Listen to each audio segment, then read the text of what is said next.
All right, before I start my show where I scream at clouds, meal prepping is a real pain in the you-know-what. And I don't care what anybody tells you, it's an incredible amount of work, and you're liable to make a lot of food that is very repetitive. So your big plan to eat well is pretty much submarined after week one. What if you could take all the convenience of meal prep, except you don't do a bit of it and no repetition? That's what Factor meals are all about. Delivered to you regularly, ready to go. You warm them up in some of the greatest tastes you'll ever have. You'll be like, how can this possibly be? It's a perfectly cooked, amazing meal without a ton of calories and all the nutrition and energy I need to live a healthy lifestyle. Let's face it, time is a factor. And if you're short on time, you aren't going to eat well. Forget the time factor. Forget paying too much for getting takeout food. How about something absolutely perfect, ready to go? When things get hectic, Factor is flexible. You can even change your order up every week with plans from 4 to 18 meals per week, or pause or reschedule your deliveries anytime. This is so set up for you, you're going to love it. Stress less over meal times in the new year. Factor's no prep, no mess meals, free up time otherwise spent shopping, cooking, and cleanup. No more wasting all that time. Listen, head to factormeals.com/Zane50 and use code Zane50 to get 50% off. That's right. Code Zane50 at factormeals.com/Zane50 to get 50% off. Factormeals.com/Zane50. Use code Zane50 to get 50% off. That's code Zane50 at factormeals.com/Zane50 to get 50% off. Do it. Good morning, good morning, good morning. Hello to you all. Look at that pooch just sitting there looking at us. That is the world famous Darla. Oh my God. Thank you for being here, ladies and gentlemen. This is the Eric Zane Show podcast, a daily show where I discuss news, nonsense. Hang on. Come on. Knock it off. And my personal adventures each and every day from the Impact Power Sports Studio. I swear to God, I am buying a new piece of equipment there. That is the Zenith. I said I was going to do it, and I haven't yet done it. Kenny, right off the jump, says, Eric, it's too bad that Nick the electrician, that's ArcFlash480 on Twitch, never gets to play Bet on Ben. You should seriously let him play sometime. The poor guy, he started, and like every single round, he got hammered on Bet on Ben. He then eventually made it to a point when he was quite far in the game. Spoiler alert, I broke my own rule there. I basically gave you the end of the damn game, but it was so much fun I couldn't wait to talk about it. It was a great crowd last night on the Ben and Eric Patreon podcast. And then just before that, Who Are These Free Beers, where we had just a hell of a time reviewing our heroes. Just a lot of, I wouldn't say that on the Who Are These Free Beers that there was anything that was, like of all the clips we played, Ben had 13 clips and I had 14 clips. That's 27 clips of our heroes. There wasn't anything that stood out as really gigantic, like an unbelievable moment that we had to review, but it was of a high caliber of silly between us throughout it all. It just worked. It just worked. And, case in point, one of the things that we like to pick on when I get together with Ben is the awkwardness that takes place between him and his show co-host, Anthony, when he's on the radio. We don't have that level of awkward. Ben and I, we know each other. I mean, occasionally, but I mean, we kind of like pick up on each other. We know where the other person is going. And I'm looking at him. So that helps. Poor Ben on his radio show, he's thrown to the wolves. And so what he does is when the co-host or the host says, hey, Ben, what's going on? Ben's extremely uncomfortable. And then he says, Well, there's light snow, a little bit of precipitation in the forecast, barometric pressure at 26.4, and rising winds out of the west-northwest at 7 knots, the wind chill factor. The roads are a little slick. Be careful. Bridges and overpasses free. He always does like a weather/traffic report.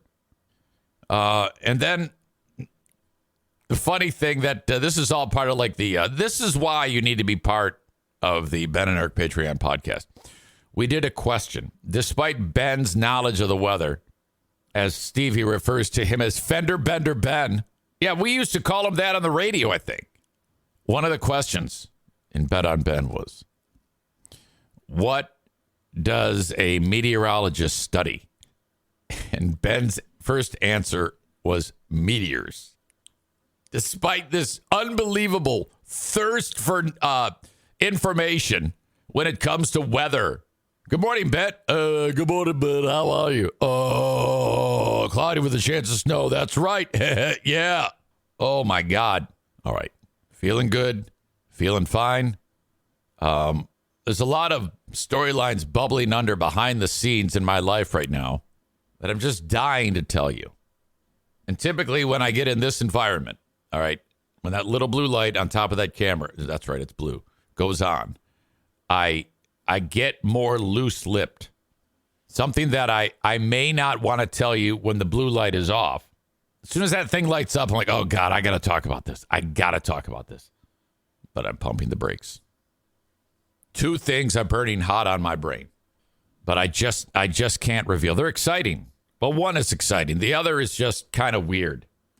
Ashley says, my favorite thing about Ben is that he genuinely knows zero facts.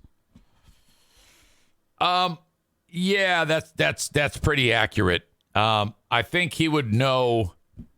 He knows a little bit about Eminem and maybe some music, some bands. He could give you some knowledge, but when he's saying what he knows about it, it takes like 15 minutes because it's full of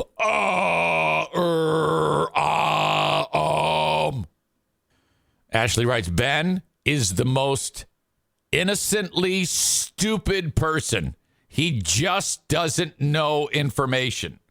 That's a wonderful way to describe it. And that is the most polite insult you could ever say about someone. Ben is the most innocently stupid person. He just doesn't know information. He strikes me as the type of guy that when he's having sex, he has to ask questions about where it goes. Ashley says it's not his fault. He hasn't been exposed to knowledge. Well, I don't know about that. I mean, he went to a fine school, and I think he went to college. I think he graduated from college. I'm not even sure about that. And he's had several relationships. He's worked big boy jobs. Yeah, I'm not. It's remarkable what he has been exposed to that hasn't actually, because you, Ashley, and Ben are like around the same age. But you're right. You're a big girl. And he's like a little kid. He's like a little buddy when it comes to just what he knows. Linda says Ben does not have sex. Oh, my God. All right. So welcome to this show. There's some new information, first of all, about the that incident in Kansas City. The first thing I heard was I was having some lunch with some friends, and one of them said that, oh, yeah, it came out. It was a gangland thing. I'm like, okay. All right. I said that doesn't explain why one of them had a gigantic, a big-ass gun on him. I mean, the guy was wearing Kansas City Chiefs gear. He goes to the rally with a fucking AK or whatever the fuck. All right. No, it wasn't a big gun. I go, yeah, it was. I saw the lady pick it up. It was huge. It appears this was not the type of incident where somebody like Sandy Hook or some shit like that, where somebody's just going to go and shoot up a place where people are, in that case, in elementary school. And there are so many examples. Okay? Like the Joel Osteen church deal. That woman, she went in there with the sole intent to hurt people. From what I'm understanding, Kansas City was a dispute between two or more people, which resulted in gunfire. My God. Cole says gang bangers with terrible shots. Maybe, I don't know. Joe Martinez says blame it on the illegals. Is that what's happening? That would be terrible right now. The timing of that would be awful if the people involved actually were people who just entered the country under the current environment. In a joke that we call back to yesterday, Kenny writes, you mean that non-mass shooting incident, according to Corey? Okay. Yes, Corey did say that. But Corey did also go back and say he was wrong. But what he doesn't understand is that opened up the floodgates yesterday to say in the comments of the chat that was not a mass shooting. That everybody turned on him and beat the shit out of him. And then it turned into this big dick swinging contest between Corey and Ashley. It was ugly. God. Terrible. But the everywhere I turned, like even today I was watching there, that's everybody said the mass shooting. It absolutely was a mass shooting. Oh my God. That has not, out of all of the things in that story, that hasn't been disputed. No one's ever said during the 36 hours, 48 hours since that all went down,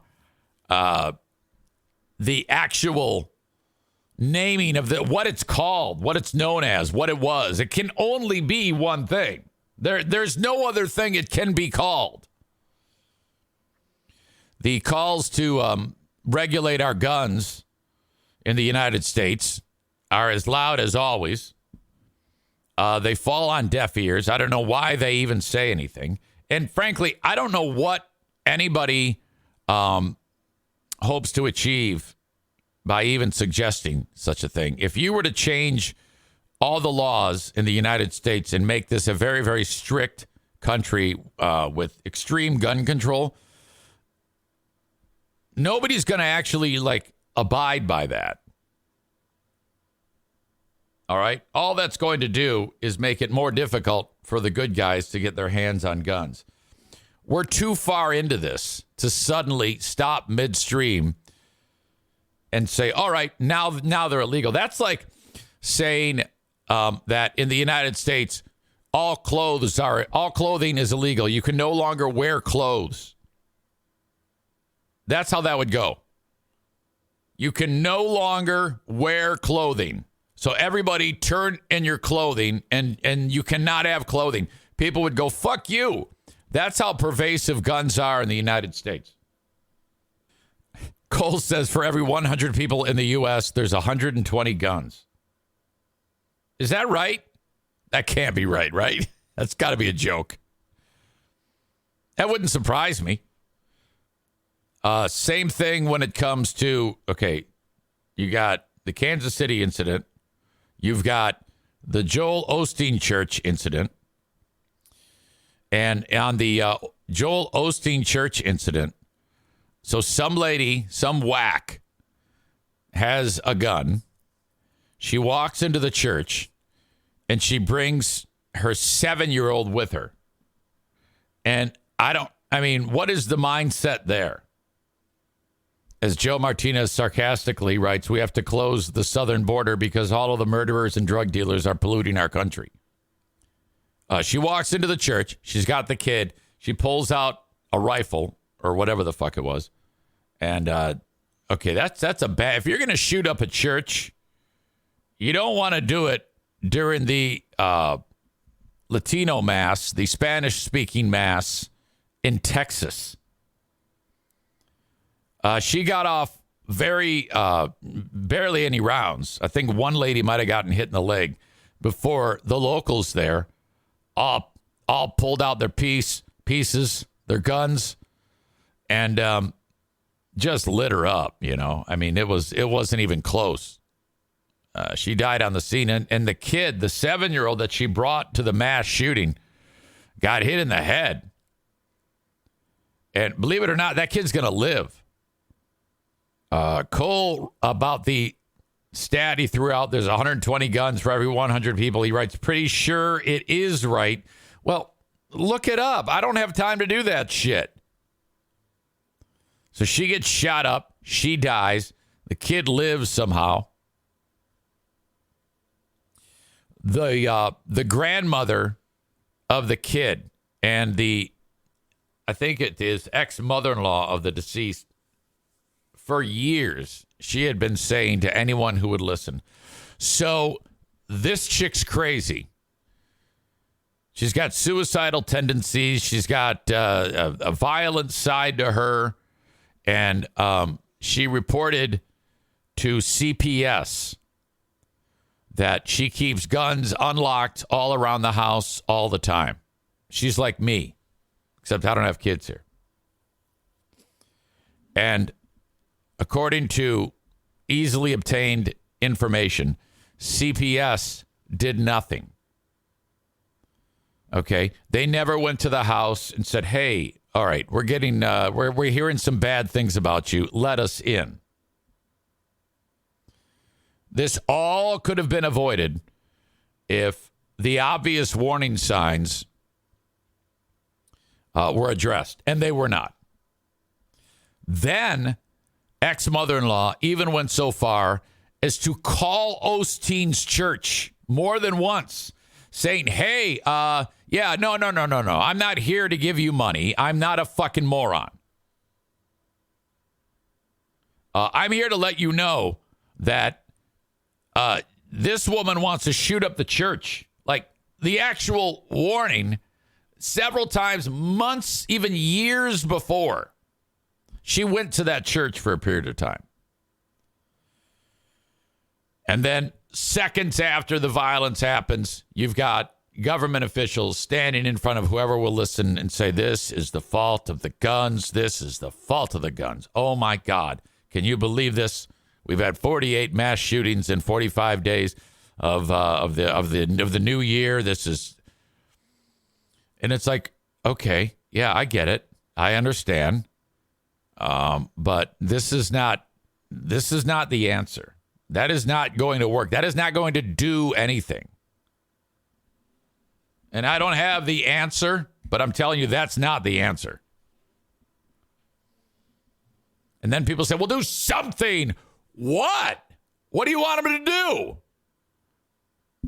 I mean, twice, 2 key red flags took place, and somebody actually did the right thing. They actually see something, say something. Ex-mother-in-law calls government agency CPS and says, hey, she's crazy. Calls the church, hey, look out, she's coming. She's going to kill all you motherfuckers. Yeah, fuck you. Nick writes, all the neighbors had been trying to report that nutcase for years as well.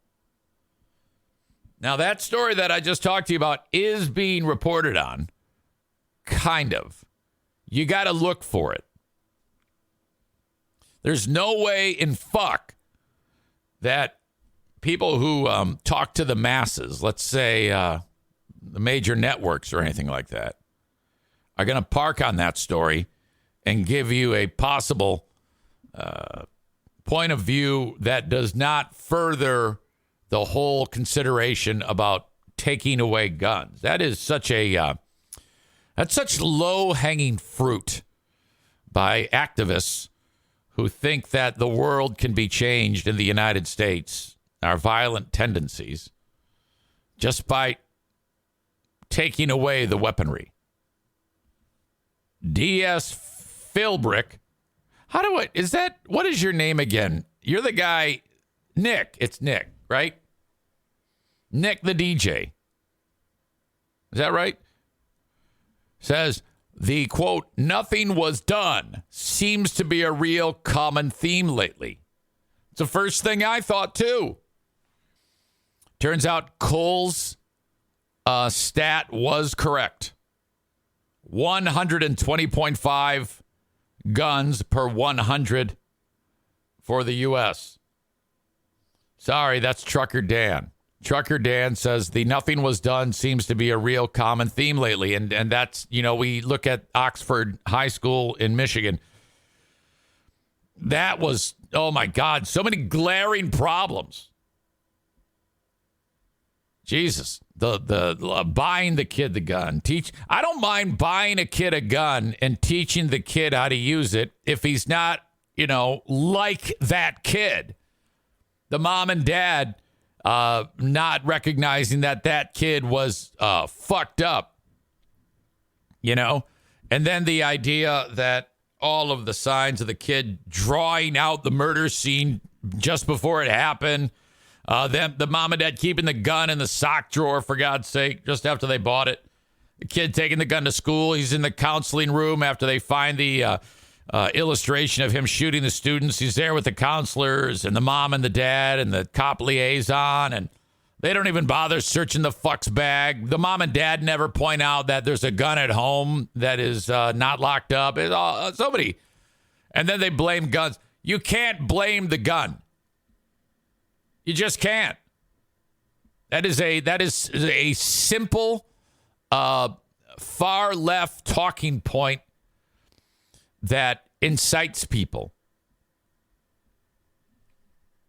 It is and also not a possible thing to. The only way to be successful in not arming and taking the arms away from American citizens is to go door to door, kick in the doors, and take the guns house by house. That is the only way you will have any success doing this. And that is just not going to happen because gun people will fight you tooth and nail for that. This is the country that we love our guns more than we love our fucking kids. So don't give me any more of that shit. It's just not going to work. I don't have the answer, but I sure as shit know that ain't it. So shut the fuck up. And every time somebody gets shot, don't rush to a microphone. How about maybe the fucking morons that are involved in all the backstory leading up to all these goddamn horrible incidents can lean into what should have happened in the first place and follow through. All right. That's just my soapbox moment, my 2 cents. I don't know if that was necessarily funny in any way, but sometimes it doesn't have to be. All right. It is a Friday. I will be hopefully getting Rick from TC Paintball on. In fact, I did not even mention to him that I was calling him, so I'm going to do that right now. Send a text.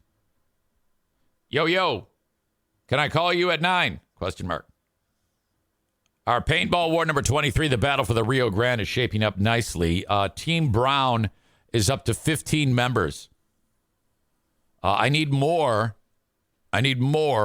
people. I need some new faces. If you want to join me for that, reach out, eric@ericzaneshow.com, and just show up. Be there at TC Paintball, 5 p.m.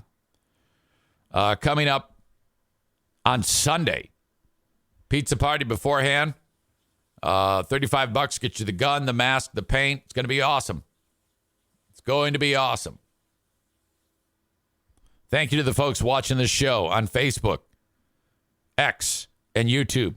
You are a great bunch. I appreciate you. If you want the full show, though, you have to go to my spot on Twitch. Either download the Twitch app and search Eric Zane Live and follow along that way. Or if you're at a desktop or laptop, go to twitch.tv/Eric Zane Live.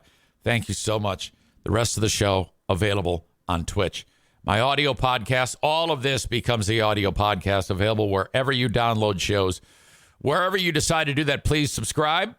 Thank you very much. Send me an email if you ever want to chat about anything or have something you want to pass along, maybe a story lead or something like that, or your opinion or busting my balls. That's fine. On the Shoreliner Striping inbox, eric@ericzaneshow.com. Thank you very much. And then my Patreon. That is where I put the lion's share of my content, patreon.com/Eric Zane. You have the Ben and Eric Patreon podcast there every week. You've got Who Are These Zanes, where Ben and I review old material of your old pal EZ and really make fun of it. It's outrageously fun. Who Are These Free Beers, where we review one of America's great radio shows and goof on it of current shows. So there you go. That's all there on my Patreon, plus the daily Patreon bonus, the Lost Zane recordings, the Insane Asylum, all there. Audio, video, live streams for $5 or $10 a month. And you can get it for free. So if you're enjoying my regular free podcast, try the Patreon for 7 days free. All right? 7 days free. You can go there and explore. You do need to put in a payment option, but you can cancel it right after you sign up, and you still get the 7 days. I just want you to try it. Patreon.com/Eric Zane. Ben Glaze is in the house. He writes, if you don't join in on the Ben and Eric Patreon podcast, you're missing out and a loser, he calls you. Man, you're not kidding. That was so much fun yesterday. Ben, I tell you what, that was like a high point of the week. It's like the best part of the week when we all get together. And there's a live stream and a Zoom, so we actually have a live audience, okay? There was a real M. Night Shyamalan plot twist, which it was one of the most tone-deaf moments, inability to read a room that I have ever witnessed. Okay? And our lovely friend Amanda, who is an absolute content machine. Now, when I say that, I don't mean like it always is. She anticipates one direction for the content, and then it's quickly determined that that's the wrong direction. But then, because I'm so great at everything, I go ahead and make it awesome. I know that sounds ridiculous, but it's a ridiculous thing to say about myself. But when I'm presented with a big fat pile of shit, okay, I can do one of two things. Awkwardly just be quiet and go away, or do what a pro would do. Take that big ball of steaming pile of shit and do something magical.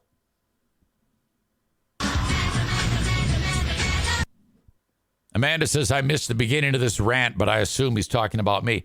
Yeah, well, what I'm referring to is, and you didn't really miss the beginning of it, I was talking about how there was a M. Night Shyamalan plot twist at the end of the Ben and Eric Patreon podcast, and it was from you. And I refer to you as a content machine, but not because when you provide content for the show, you're expecting to go one direction, and then it usually gets turned completely on its ear. Case in point, what was it yesterday about? Oh, it was about the e-card that you sent. You will approach that with, oh, hey, that was so good. Oh my God, it was so funny. I can't believe you didn't talk about it. And, square peg, round hole. And I'm like, all right, I finally give in and show it. And it sucks. So then we get the content that way by ripping on the attempt. All right. Today I woke up and she actually sent something that's interesting and fun. I don't know if I'll use it, but she was real gun shy when she sent it. She goes, oh God, I don't know if I want to send this. But it was interesting. It was a video series of a cop, a sheriff's deputy who's funny and enjoyable, and he pulls people over, and then there's funny interactions. Now it's a series. You have to watch it, and so I wouldn't stop and take the time to play it on here because it's episodic. You got to sit and watch the goddamn thing.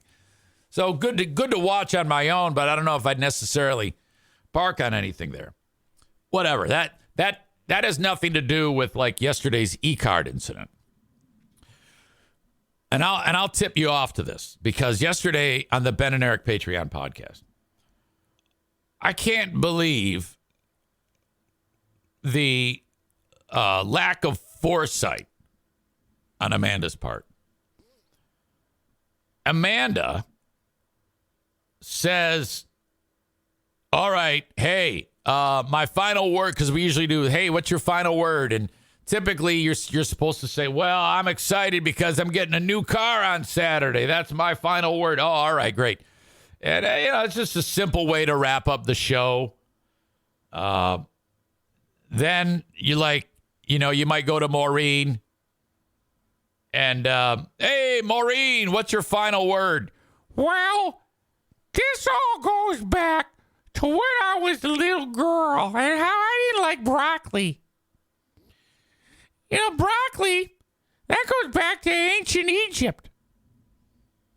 Speaking of the Egyptians, there's rumors that aliens built the pyramids. Periods. My first period was a little young. I was 10. You ever see the movie 10 with Bo Derek and Dudley Moore? Anyway, where did I start with this? So after 30 minutes, you're like, oh, God damn it. Fucking A. So that's kind of how that goes. Amanda,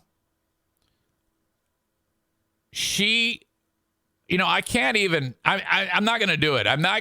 You need to watch it.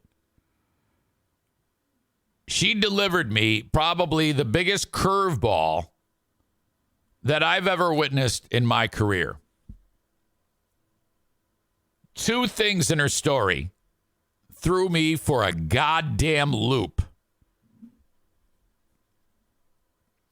And if I sit here and explain it all, I'm not going to do it justice. Let me just say this. I said to her, are they okay? Which is that old joke that I use all the goddamn time. But I wasn't asking in a joking fashion.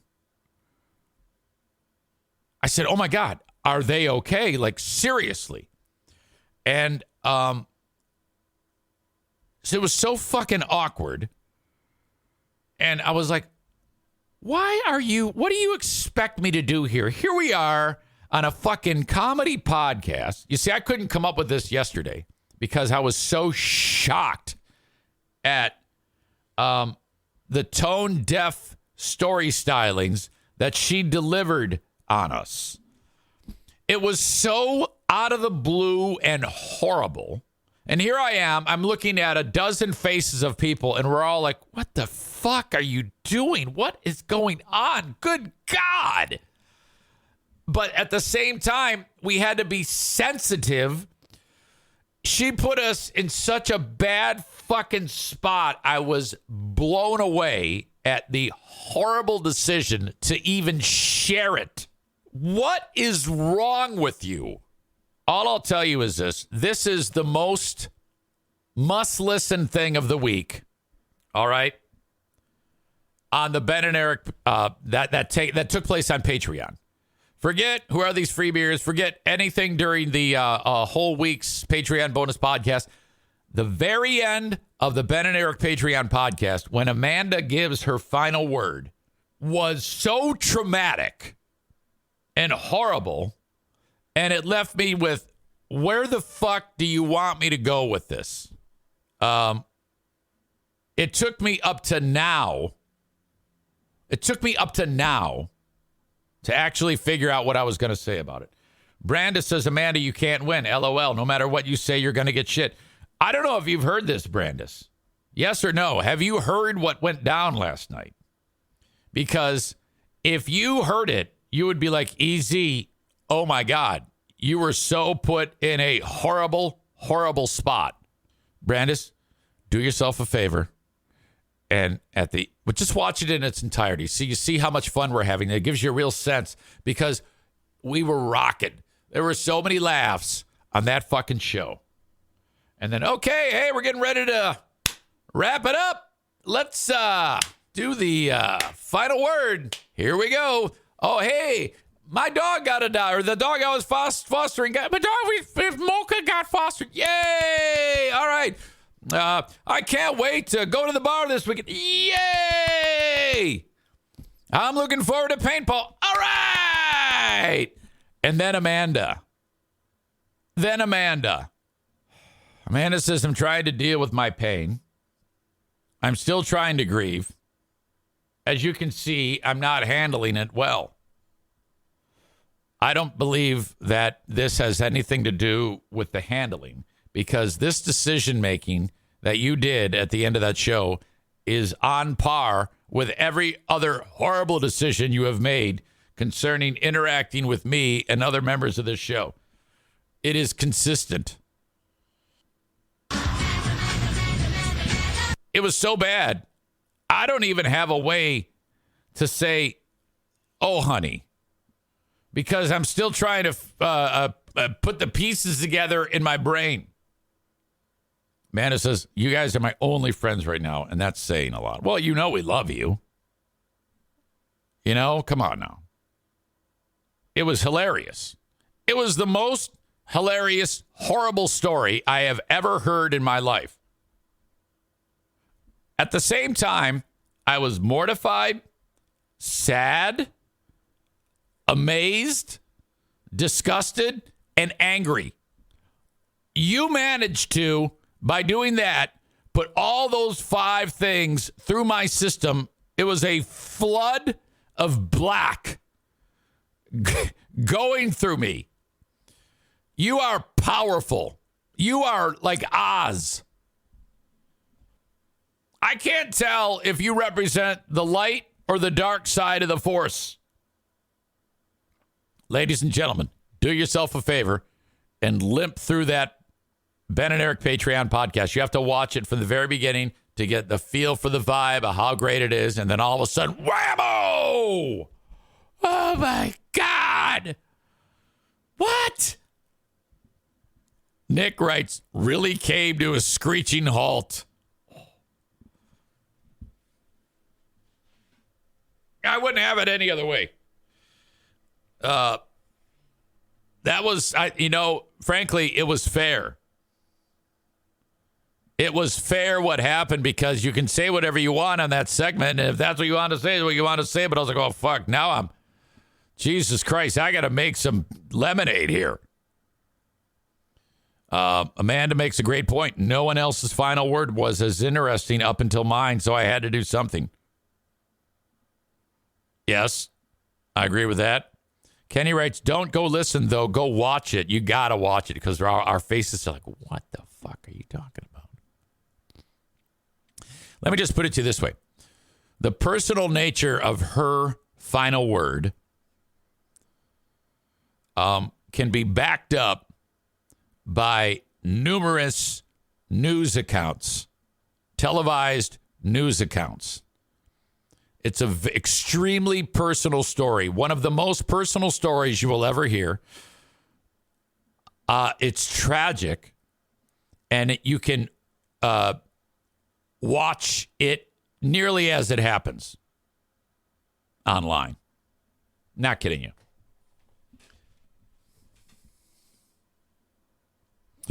Brandis says it sounds like she just needed to talk about it. Yikes. Oh, absolutely. Without a doubt. It just was so out of left field that everybody was so goddamn caught off guard. We're like, wait, what? Linda says, I was glad I didn't have to follow that. Was it Patrick who did? I think it might have been. I think Patrick just said, hey, have a good night. At the end of the day, though, it was extremely tragic, and Godspeed. You're like, what is going on, Easy? What is going on? Yeah, you got to see this. This is so fucked. God damn it. Awful. Fridays with Frank.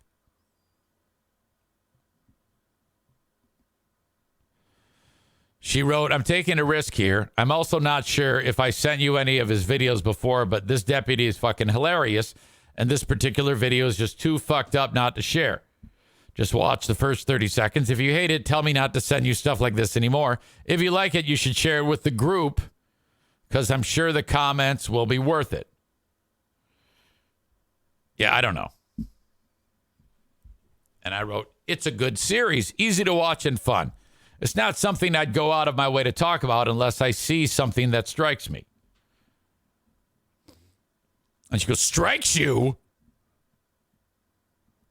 And then she talks about something specific that happens in the video. A 14-year-old is driving a car.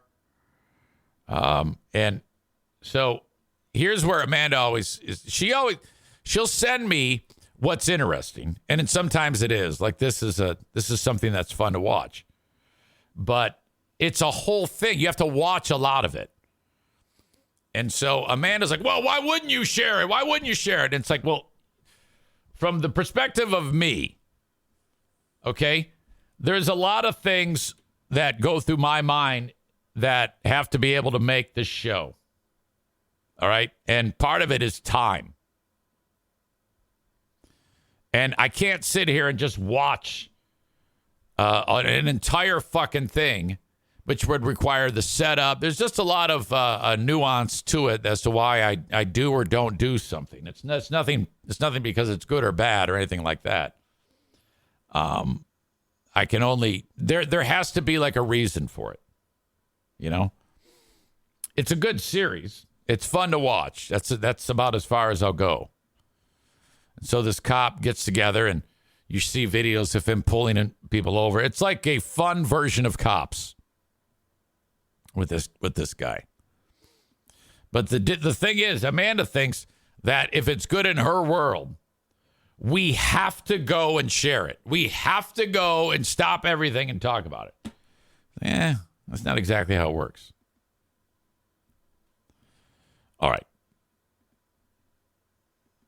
No, I'm not trying to insult you. It's just the way my brain works. I know I know the things that make this show tick, and there's reasons why I do and do not do things. So actually, when I do usually address you, there is slight intended. No slight intended here, for sure.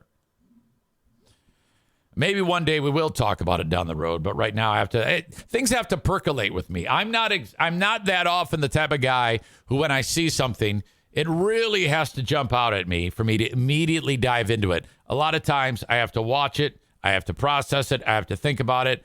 What can I do to have fun with it more than just playing and look? You know, it's just a way I do it. Does that make sense? I hope so. Anyway. Folks on Facebook, X, and YouTube, I say goodbye to you now.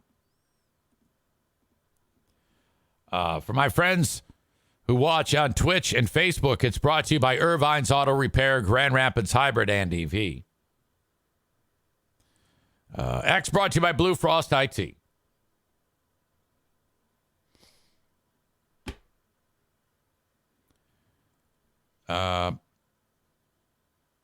Special Amanda Show edition later today, maybe. That's what Kenny writes. Curious what that means. This might need special consideration, though, because of the connection and the insanity of it all. No. It's been addressed. It's been addressed. It sounds like something that there was a lot that was gotten off of the chest. I don't think we need anything further. Kenny writes, I'm all for giving Amanda shit. Maybe this is different. I don't think it was. It wasn't. I don't know if you saw it yesterday. It wasn't as bad as I'm describing it now. Now, being so far removed from it, I'm like, oh my God, I cannot believe how awkward that was. It was horrible. And it was. I'm not going to sit there and say, oh, it was great. I mean, it was really enjoyable. No, it was painful. Amanda says, I figured I could share my story because it was behind the paywall. Oh, yeah, for sure. There's no question. But there was only two things I could do there. Awkwardly go, oh, my God, I'm so sorry for your pain. Or just go, oh, and then, do what I did, which was, in my opinion, it worked out better. Hopefully you feel better. Amanda's having technical difficulties. Says her audio keeps cutting out. She says, I'm glad I could give you at least over a half hour of content today. You are like I said, you are a content machine in the most unexpected of ways. In all seriousness, you are a content queen. I don't think there's anyone that can compare to you with what you produce. Amanda says, my mom said I should do my own podcast, but I don't have the time or the knowledge to do so, and I doubt I'd have followers. No, you should. Okay, first of all, you should. If you don't have the time, you should make the time, and you do have the knowledge. It's at your fingertips. You just got to try. Yoda. Think Yoda. Ben Glaze says, sorry about what happened, Amanda. Feel better. And she says, I don't have followers. Well, if you would have followers because I would help you. I would tell people to check out your awful show. That's what I would do. All right. Where am I here? Okay. The open and live stream brought to you by Joe Martinez from A&E Heating and Cooling, 616-516-8579. We still have free furnace tune-ups till the end of February. After that, we're going to start talking about getting on the books for an AC tune-up. 616-516-8579. A free furnace tune-up can be yours through DTE Energy. They've teamed up with Joe, and what was $79 is now $0. You call, you schedule, they show up. They clean and tune the furnace. They leave. Take advantage of this before the end of the month. No money leaves your pocket. 616-516-8579. Call today. Thank you to the Mario Flores Lakeshore team of Van Dyke Mortgage. 231-332-6505. Working hard to get you into your mortgage. I was just reading that right now, a 30-year fixed you can get for 7%. That's what Mario would get you now. That's down from what it has been in the last 6 months. But by the end of this year, you could be looking at 5.5, 6 for a 30-year fixed. Reach out, 231-332-6505. No matter where you are in the U.S., for the Mario Flores Lakeshore team of Van Dyke Mortgage. 231-332-6505. It's time to get a haircut. And if you're a guy and you've gotten your haircut at Sport Clips, Jude's, Lady Jane's, or Zach's, just once, I want you to go out of your way to try King's Room Barbershop. 3 locations, Northland Drive, Caledonia, and Wyoming at 821 36th Street, right next to the costume room, just down the street from a company known as Dumpster Divers I used to advertise on this show. King's Room Barbershop, online at kingsroom.net.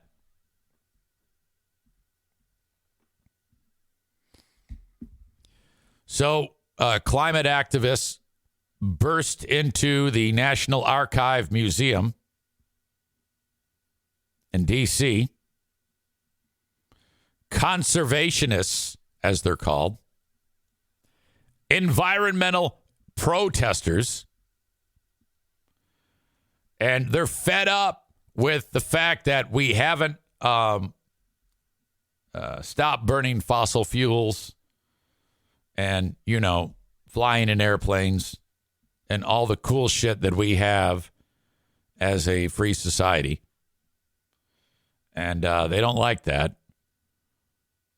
And so what they do is they do these acts of terrorism. The latest bullshit is they had some type of red powder,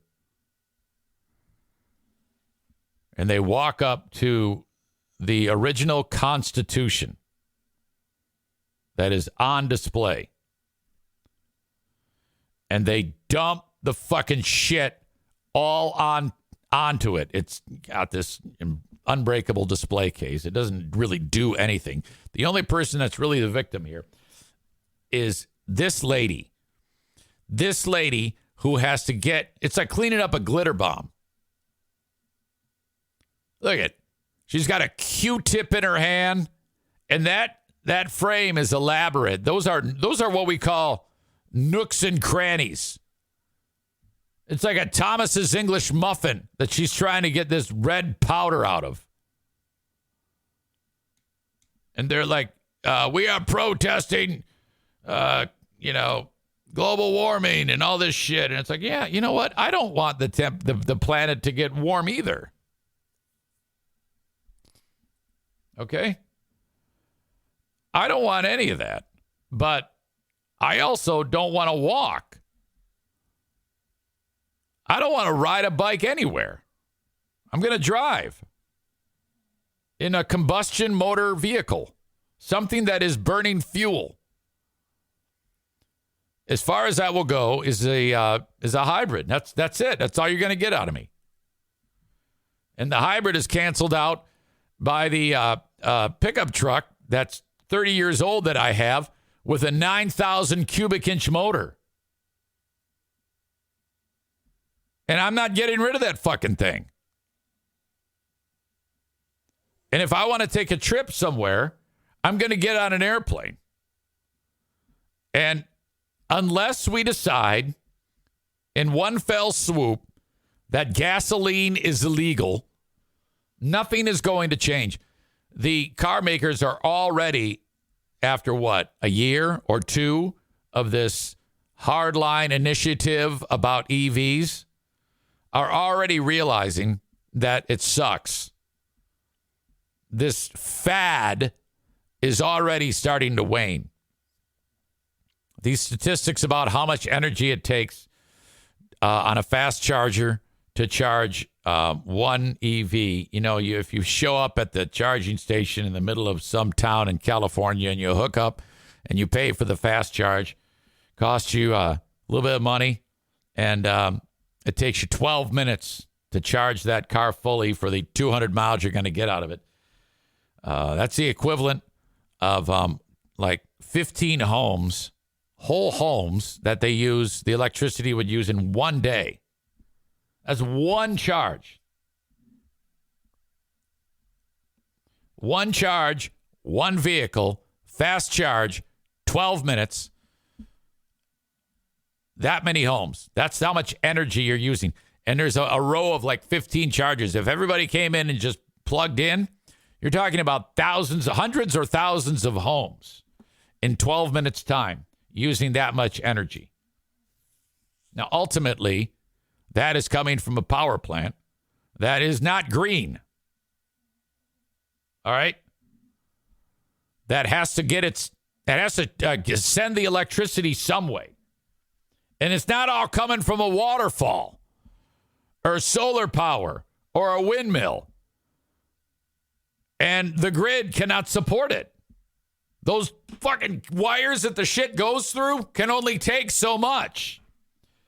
Have you ever witnessed a brownout or a blackout on the hottest fucking summer day when everybody's running their AC in their house, and then you get an alert for the electric company and say, look, I'm giving her all she's got, Captain. And then, it powered because it can't take it. So what's going to happen in the middle of fucking Texas when it's 111 degrees and it's so hot, senor? And everybody cranks it up and everybody plugs in their fucking car. We're fucked. Okay? Get over yourselves. This is not the way. But pressure has led to the whole industry. In California, they passed a law that by a certain year, you cannot drive a combustion motor vehicle. That is not going to last, by the way. There's no way that's going to last. So dumb. Kenny says, I will never have an EV. The only way for me that an EV would be practical is just to drive around town like a golf cart and plug it into my house, slow charge it, okay? In the end, though, the amount of money that I would pay for the vehicle, it would take years before I'm seeing a return. And then at about that time, at some point, those batteries do need to be replaced. It is not feasible. This is not good. And when you do replace those batteries, what's left is an environmental nightmare. This comment from Patrick: in many instances, they burn fossil fuels to recharge a battery, and they strip mine the ocean to find the materials needed for these batteries. It's very dumb. Kenny says, here's a question. What about city buses? Imagine if they said they had to all be EVs. How would they keep them going and keep them charged? Don't know. Nick says, plug-in hybrid is the way. Commute on electricity, but gas for long range, without a doubt. Now, I don't have a plug-in hybrid. It's just a regular hybrid. I love that. I mean, I get 50 a gallon. The goddamn gas tank in that thing is like 9 gallons, and it takes me like 500 miles. It's ridiculous. Aram said Eric already tried using scooter bucks. The scooter was great. I wish I still had it. I wish I had followed through. It just got so goddamn cold riding around that scooter. $1. $1 to fill up that gas tank. I take it back. No, it was a 1-gallon gas tank, so it would take me whatever the cost per gallon is. Like, so now it'd be $3 for that scooter. And then it would take me 100 miles. All right. Yeah, I'm not buying. Anyway, I'll get back to the story about dumping the shit on the Constitution because these environmental activists, these crazy fuckers. Jesus. It's time to bring in one of the most articulate, verbose characters in the Eric Zane Show podcast universe. His name is Rick, an entrepreneur, business owner, making money and having fun. Created TC Paintball. Good morning, Eric Zane. Rick, how are you? I'm great. We are at the eve of the long-awaited Paintball War number 23, the battle for the Rio Grande. It's taken us a while to get here this time, hasn't it? It has, but that's okay. You know, there's been a couple things that have happened along the way that made it such, including like the Lions playoff run that had something to do with it. It can't be understated. And so here we go. I have, at least as of right now, 15 Browns. Nice. So how many on the white? I think I'm sitting at about 10, maybe more. It depends. I reached out to some folks from the hockey team, the basketball team, the Grand Rapids Gold, and spread the word around the office. And you got a lot of young people there, a lot of interns on the team. So that's is kind of like our wheelhouse. So I'm hoping for some new faces. I'll get you the final number as we get closer, but I think we're going to be in good shape. It's going to be a good time, Rick. Oh, it always is. Yeah, we always have a good time with it. What did you think of the Super Bowl, Rick? I'm not a Chiefs fan.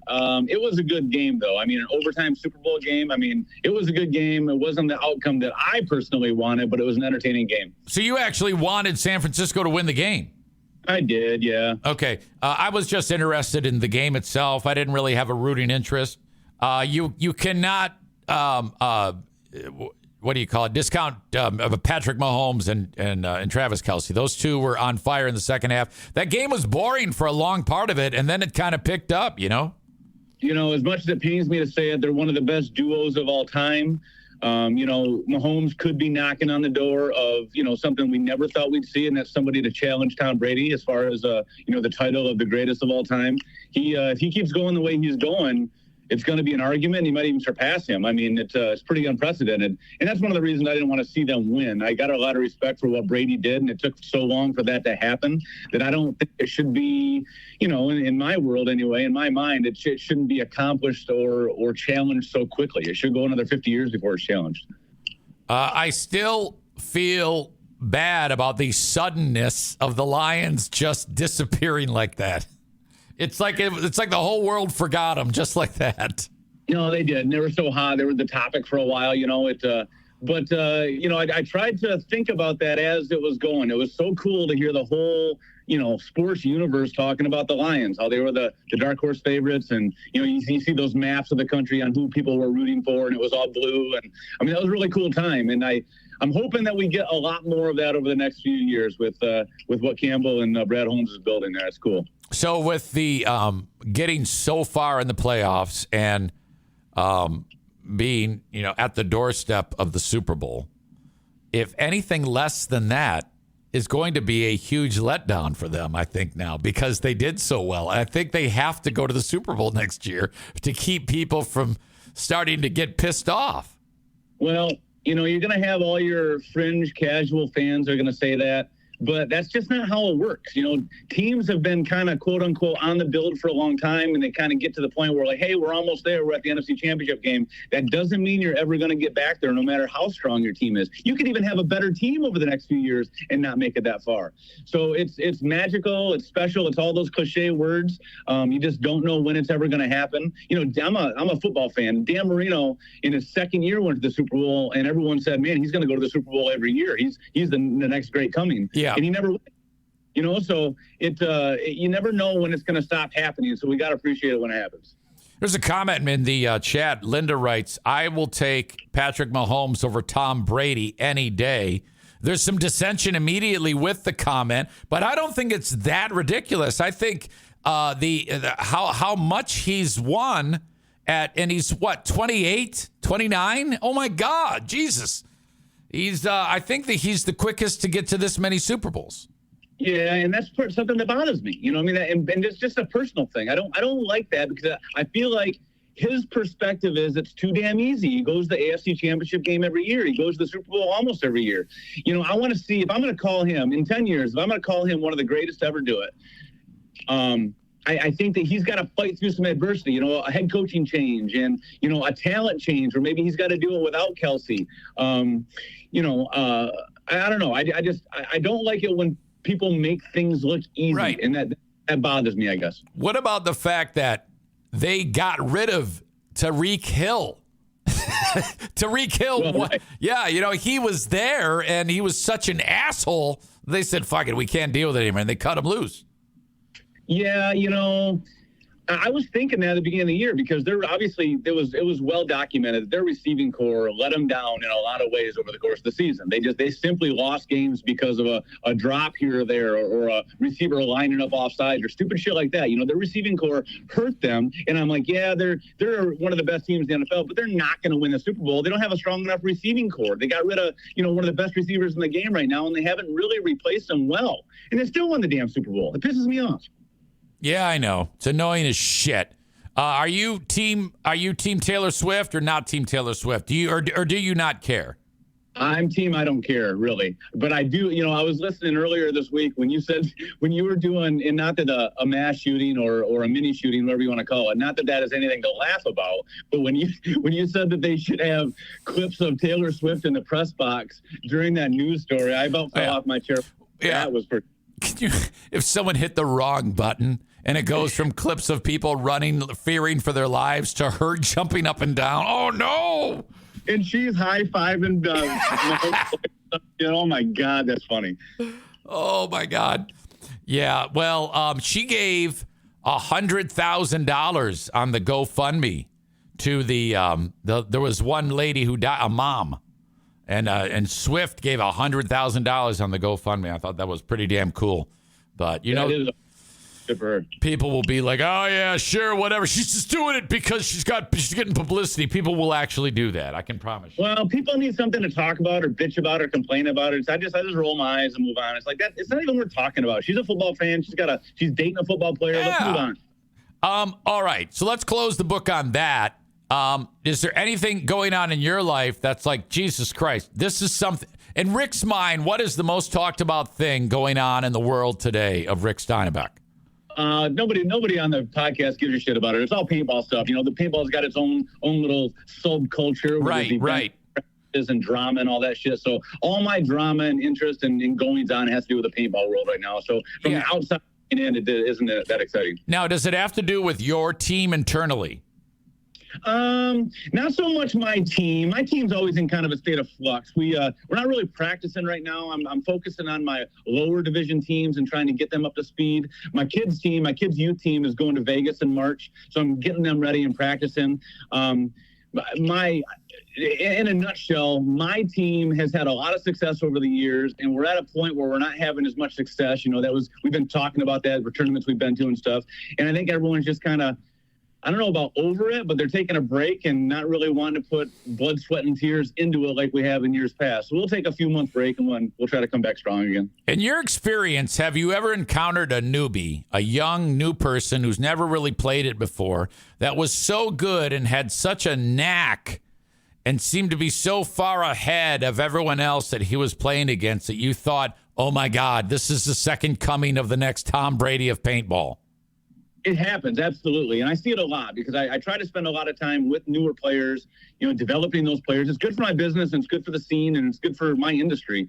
But you see that all the time, but there's such a steep learning curve in this industry, in this sport, that they might be ahead of the quote unquote ahead of the curve as far as a handful of the skills that you would need to be successful, but there's still so much to learn. You know, it's like a very steep incline on the learning curve, and kind of once you get up over that initial hump, everything kind of makes a little bit more sense to you as far as, you know, how tight you got to be and how you got to hold the gun and all that stuff. So I mean, I definitely see it, and it's awesome when you see somebody that you could kind of call unnatural. You just hope that they and benefit the industry. Do you ever do something like as long as like pay for all of their their training, their gear, their field time, it's almost like a sponsorship for a young player in order, because if they hit the big time, they know that they're associated with you? I used to. I mean, I would never foot the bill for anybody because I'm always straddling the line of trying to be a good, responsible business owner that's not putting himself in debt with a family at home, and also, promoting and trying to catapult these younger talents forward. It's always a balance, right? And it's always been, guys that I've taken the best guys around me, and we've formed a team with them and try to go out in the national level and try to have success out there. So I've had a lot of those former teammates still owe me money, where I would front a plane ticket or hotel or traveling expenses, and all of a sudden you get back and that guy kind of fades away from the scene and you're going, wait a minute, that guy owed me money. So I've been burned in the past for sure when, I've tried to be the guy that puts it up and let those guys pay me back, because that's kind of creating an opportunity for them that they can't afford initially, and hopefully they can afford it down the road. And I've been burned. So I never take on a full sponsorship with anybody these days. I try to help them out in certain ways, but I also try not to give away the farm, because if you just give them discounts, they don't understand what you're doing or the sacrifice. Yeah, you're like the fucking Customato. You're like the guy who trained Tyson. Right. I know the reference. You have to go back. Thank God you did. Have you ever caught anybody having sex at a paintball facility? Okay, I've been in business over 20 years. And it's a very male-dominated and young male-dominated industry. So you do get a handful of females that kind of come around, and they like being one of the few females in the scene. Those females have dated different individuals in the paintball industry. Some of them have worked for me, or in the paintball scene rather, and some of them have worked for me, and they've been at the facility on their own at certain times. So things I'm sure have happened. Now, I have security cameras, and if I was to go back and do some investigative journalism, I could probably find some things, and I'm not going to go back and try to find anything. Oh, that would be so gross. Gee, that'd be awesome, but gross. You're like, oh. Yeah, exactly. All right. Tyler writes, hey, that's not paint on her face.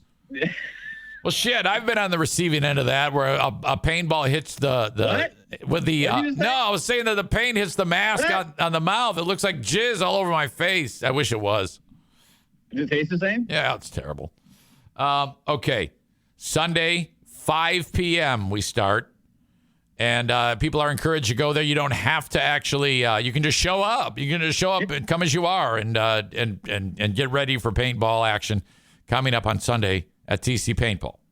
Yeah, come hang out with us if you just want to check it out. If you're interested, or even if you got kids, you're thinking about, I should bring them up to that kids league. Yeah. Just kind of get the lay of the land. Come hang out with us, see what it's all about. Normally, I encourage people to do that all the time, and more often than not, while they're here, they're like, you know what? This doesn't look that bad. I'm going to play. So they suit up and they throw a mask on, they go out there and they shoot at their buddies. It's a good time. Right. Even if you just want to watch, who gives a shit? We can hang out. I'll talk to you. You can have some pizza, whatever. Pet the dogs. Who gives a shit? Absolutely. We'll have a good time. Yeah. All right. Have a great day today, and I will talk to you on Sunday. Don't forget my gloves. I got them. No problem. Okay, buddy. See ya. There you go. That is Rick from TC Paintball. Kenny says, I want to play again someday. Oh, yeah. Without a doubt. Now, when it comes to me, I can't run like at all. So I'm going to lose. When you show up there, and if you take me on, just know that I'm going at a walking pace. Game starts, horn goes off. I walk behind a fucking thing and just shoot. I just shoot randomly.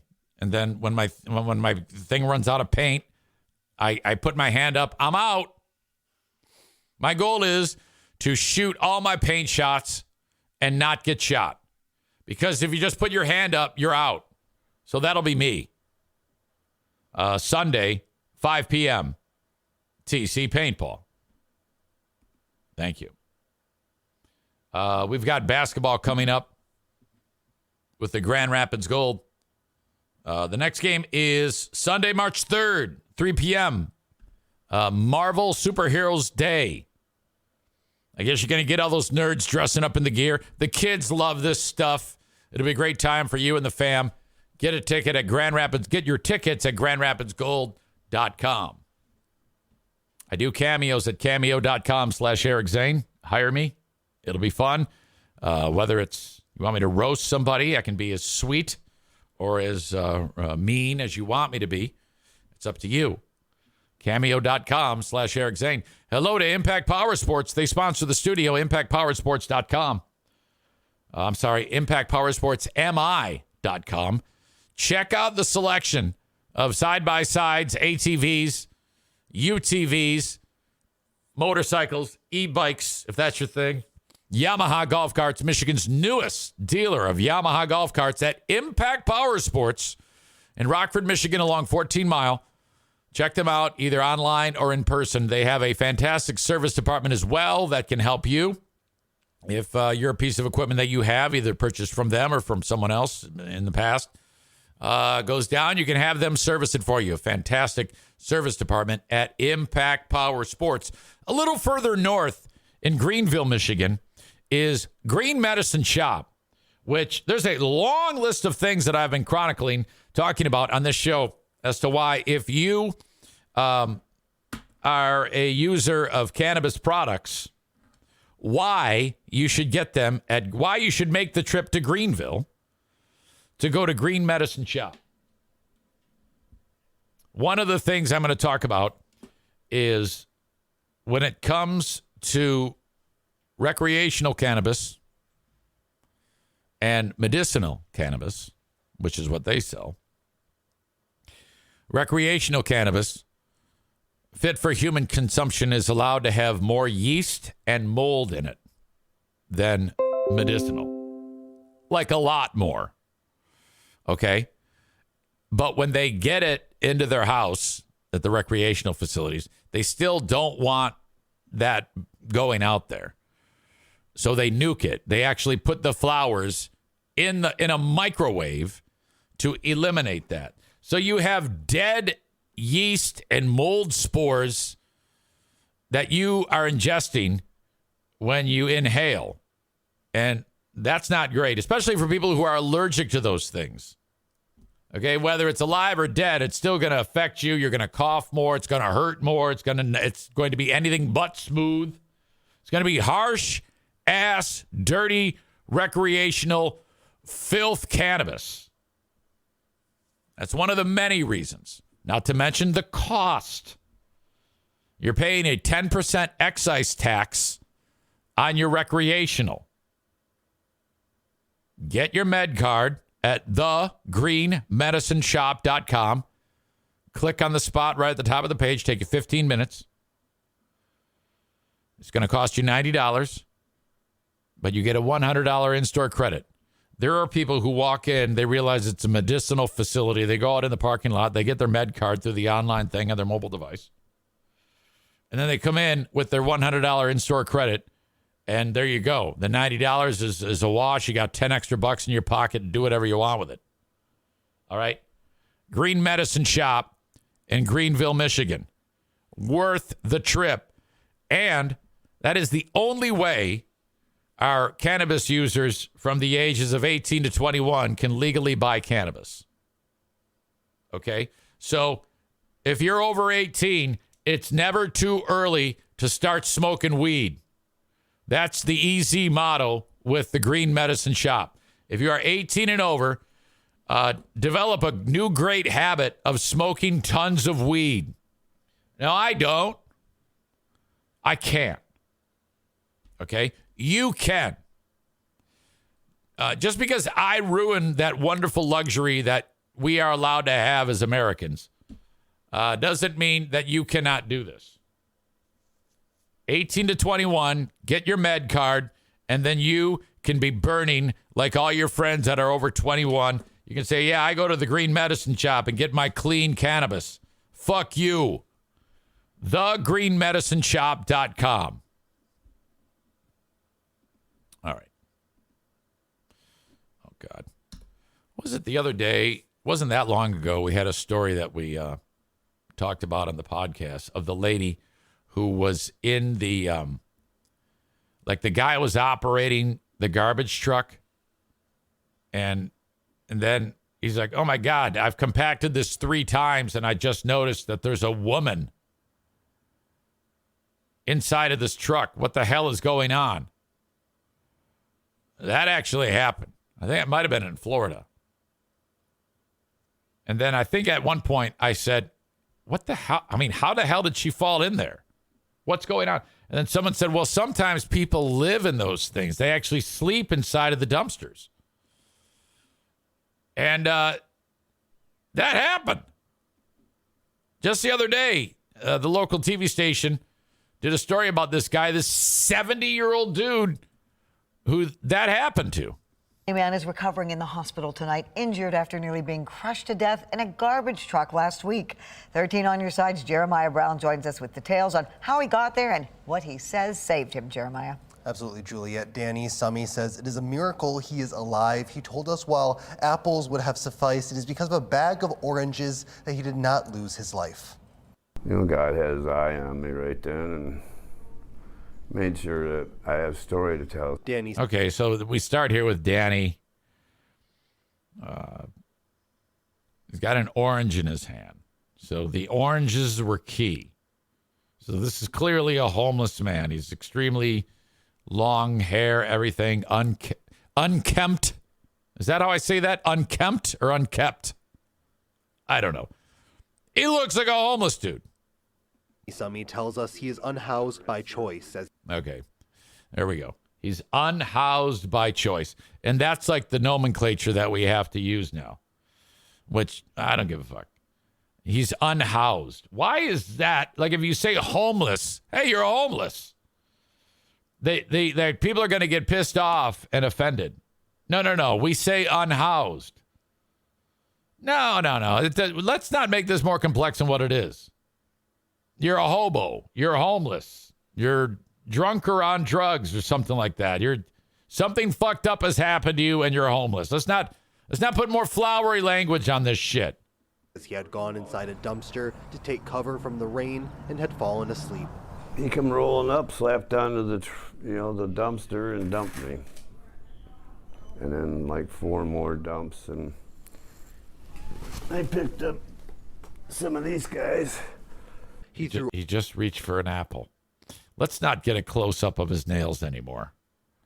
Oranges that had fallen into the truck, onto the truck's roof, hood, and windshield to grab the driver's attention. So he's throwing the oranges And the driver's like, wait, what the fuck? And there's nothing you can do then. You just land on steel and everything lands on you and you're getting stirred around, and then the floor comes back like a barn cleaner and crushes everything. Now, he said he was unhoused by choice. First of all, I don't believe that. He's unhoused or homeless because he doesn't have shit. You don't seek that out. And if you get crushed by a dumpster, by a garbage truck after sleeping in a dumpster, and your only hope for survival is throwing oranges that are in back of the garbage truck, something's going to tell me that should be a rock bottom moment. At some point, you got to grow up and turn this shit around. Thinking to the back. Summy says the driver was surprised he had even survived. A really nice man. I told him it wasn't his fault. It was just a bad accident. He recalls It's not an accident. You're fucked up. You did this. firefighters being lowered into the truck to pull him out. His leg was crushed and he has undergone surgery and will soon begin rehab. One thing I don't want children to ever get around these monsters. Which, machines. by the way, you all have to pay for because Danny Summy can't get his shit together for 70 years. While not wanting anyone else to hang around in rehab. What did he say there? I don't want children to ever get around these monsters machines. While not For one thing, I don't want children to get around these monstrous machines. That's Danny Summy's message. Hey, kids. Yeah, the kids know. I think we need to direct your message to, attention, adult men who are fucked up. Don't sleep in dumpsters. The kids aren't the problem. It's you, asshole. Not wanting anyone else to hang around inside of dumpsters, he's thankful for the bag of fruit that saved his life. Apples would have worked, but you know, oranges are quite sufficient. Ugh. When asked how people can help him, he said he wants people to treat the unhoused with respect and to lend a hand. Covering in the hospital tonight. No, I'm not going to do that. I'm not, Injured after nearly being especially the one who says, yeah, I'm doing this by choice. Asked how people can help him, he said he wants people to treat the unhoused with respect and to lend a hand when they can. In the newsroom, Jeremiah Brown, 13 on your side. I've never understood that. Help me, even though I will not help myself. I want you to help me. I'm not going to lift one finger to help myself. I am going to rely on the kindness of strangers and oranges. Fuck that.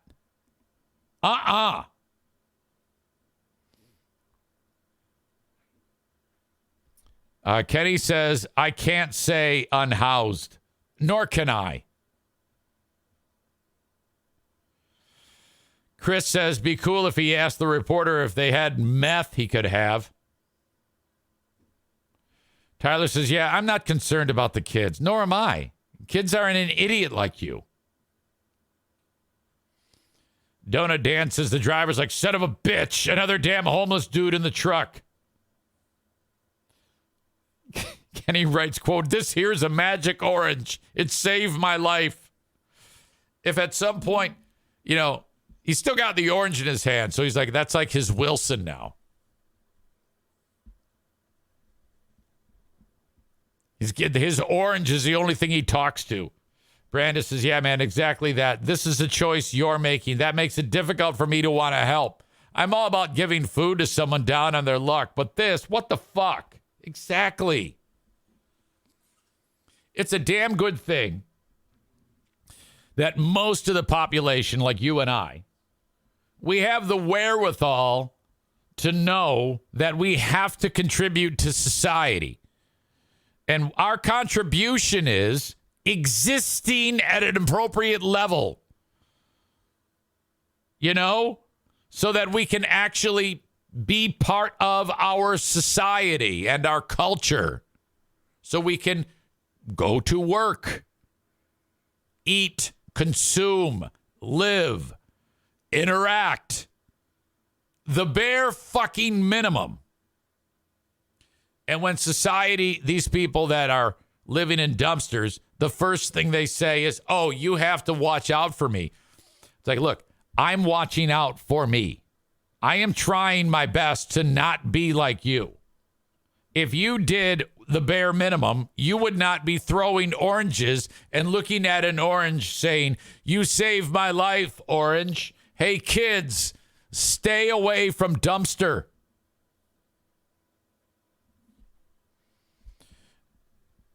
I'm not sure what Aram writes. He writes, existing at an appropriate level, those were my words. And then he had frowny face. What do you mean by that? What did I say that was wrong? Explain that to me.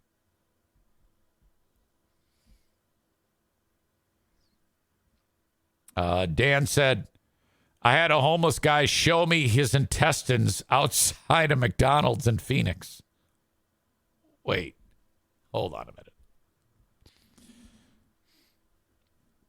I need to know more about that.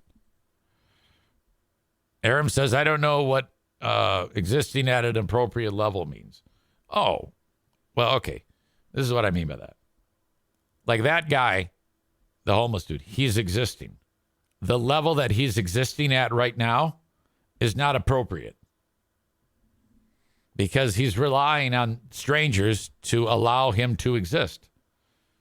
That is an inappropriate level of your own existence. An appropriate level of your existence is people who wake up and try to provide an income for themselves and their family, a roof over their head, without having to rely on others because they can't even take care of themselves and they rely on others to take care of them for them. That is existing on an inappropriate level. That's what I meant to, or that's what I meant when I said that.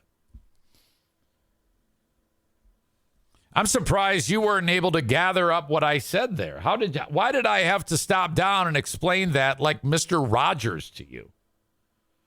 You sometimes throw me a curveball with your inadequacies and understanding my words. I speak on a very basic level. Brandis even explained it to you. She wrote, attempting to be a part of society and contribute. This bro is choosing to not try to exist on his own. Hey, guys, let me dumb it down for Aram today.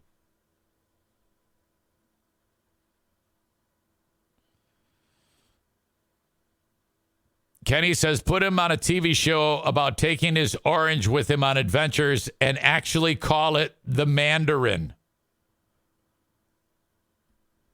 Then he follows that up with, I was really, I was proud of my last comment, damn it. It got no traction. Dan writes, concerning the guy who showed him his intestines. I walked out with my quarter pounder and he said he needed money for bandages and holy fuck, his tubes were sticking out. I need a Band-Aid to cover my exposed intestines?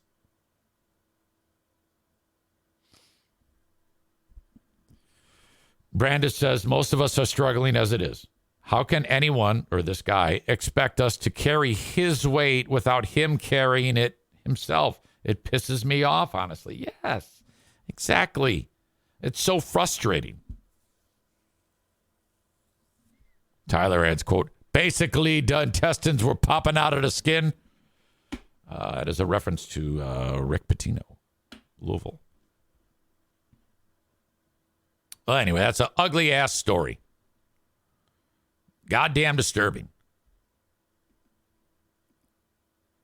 Let me go back to the environmentalists. I never did put the wraps on this. So conservationists, a conservationist is not what you call someone who dumps red powder on the Constitution. I take it back. The article says conservationists at the National Archives. So the lady who's cleaning up the Constitution is the conservationist. I've got a few more pictures for you to see. Again, another reason why you need to watch this show.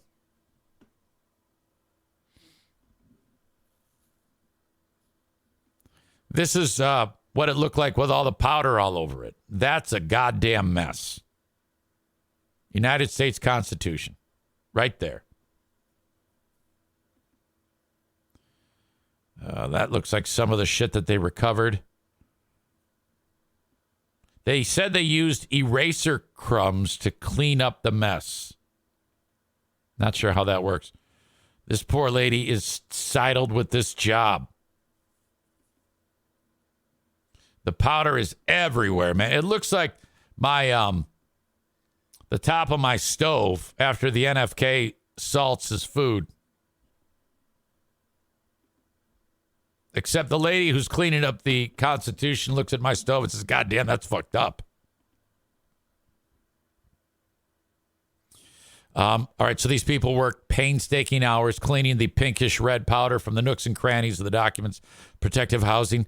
Their tools include everything from vacuum cleaners to cotton swabs to bags full of shredded erasers. I guess that's like the part of their toolbox of shit that they use to clean this shit up.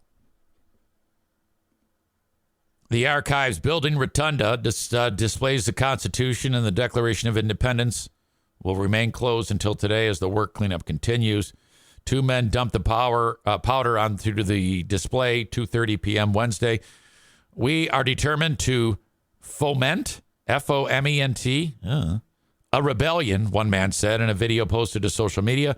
We all deserve clean air, water, food, and a livable climate. Now, that's something we can agree on. We deserve clean air, water, food, and a livable climate. And I agree with that. We deserve that. But if it means no more cars and no more usage of gas and fossil fuels, then I don't want to live in that world. That's the trade-off. I just wish that people like this would take a good hard look at what the world would be like. Because these people want all things that are utilized by burning to be no more. That means no more oil-based products. That means no more coal. Nothing. Which sustains our way of life in so many ways. We're the luckiest nation in the world. We've got everything. Okay? The best of medical care. You know why? Oil. It's the basis for everything. Look around your room. Look around your hospital room. Everything you see there comes from oil. In one way, shape, or form, whether it's getting it from point A to point B or actually creating the life-saving equipment and tubes that are keeping you alive, fuckface. So basically, when I hope the local police bashes your skull in, you'll be in intensive care with tubes around you, keeping you alive that are made with oil. So fuck off. Police led the pair away, leaving a trail of powder out the door. The historic document itself is undamaged and locked away. It's just all this was annoying. They picked as much up as they could with the vacuum. The powder was a mixture of pigment powder and cornstarch. Cornstarch is weird. That is hard to pick up. It's like simultaneously wet and dry and loose and compact at the same time. I don't know how the fuck it does it. Cleanup crews were on their hands and knees until midnight Wednesday and resumed their work Thursday morning, working to capture every bit of the powder. The people who clean up the mess should be allowed to go into the homes of these scumbags and just fling all that shit around their house. Here, you forgot this. All right, I'm riskily taking off my hat because I know my hair is really under par, and I'm disappointed with myself. Oh, God, that's awful.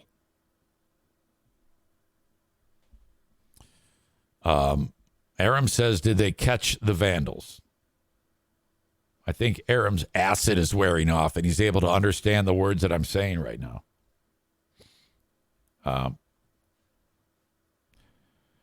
Yes, they were apprehended.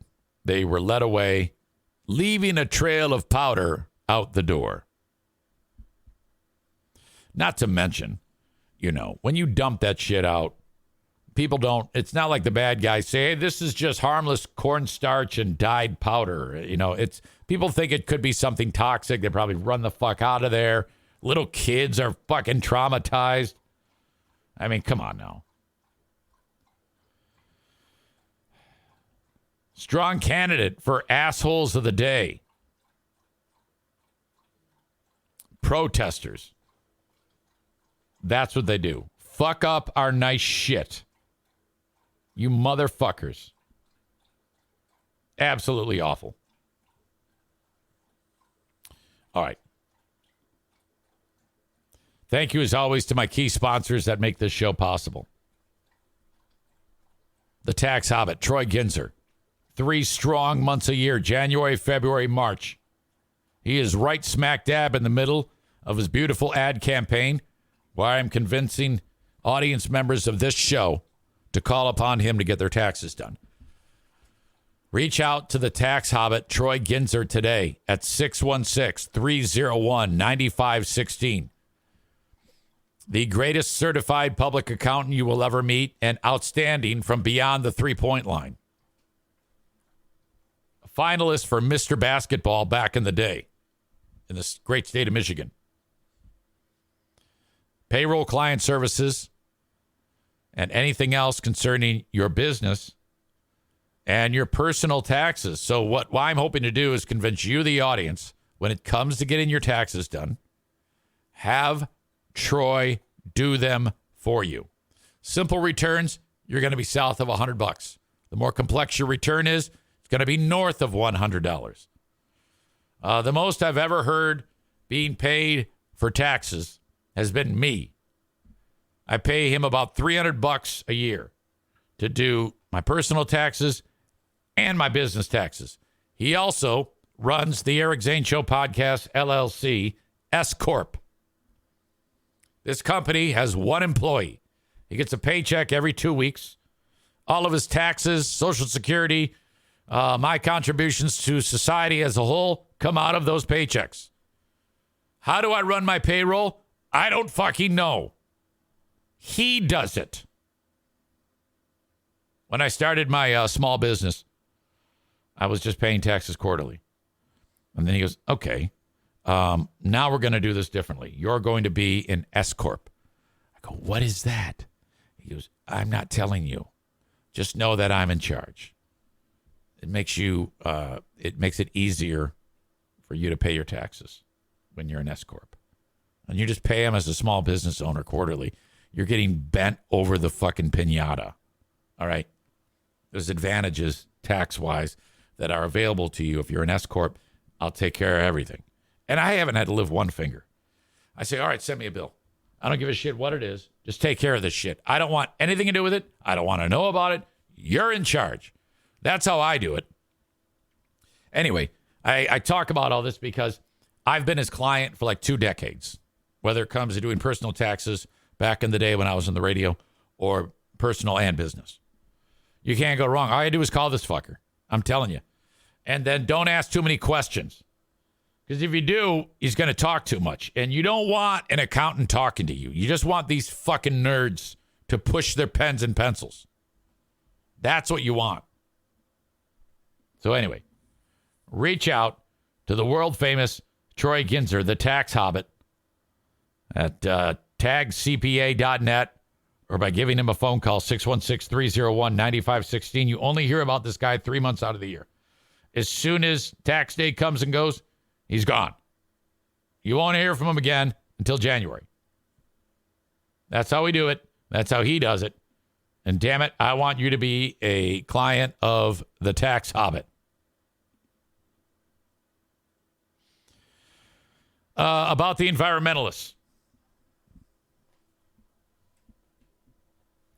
Tyler writes, we deserve a world without annoying hippie terrorists, but here we are. I'm glad you say that. Because when you say that, as soon as you say hippie, then I start to think about Gunner. Stupid fucking hippie. Take a shower, hippie. Smelly shit, hippie. Dirty fucking hippie. Chris says these stop oil eco-terrorists have been pulling this shit in Europe for a while now. Excuse me. I guess they're moving in over here. I want them to show up in Texas and try fucking with like oil companies. They're going to wind up dead. They're going to grind him up and put him into the oil. You're actually going to burn hippie in your car. Kenny writes, how about all the people that have landscaping and grass cutting businesses and all of their high price zero turn mowers and stuff? They're not going to just magically replace them with electric ones. This BS will never happen the way these people think it will. That's true. And if you go to like the hardware store, they will sell you a zero turn radius battery powered. I'm like, fuck that shit, man. I want to smell some burning gas. You know? Sir Bob says, anybody else's screen go black? I don't think so. Trucker Dan says we couldn't sustain our population with pre-industrial lifestyles. Chris adds, why don't these heroes try this shit in Saudi Arabia or Dubai, where the oil comes from?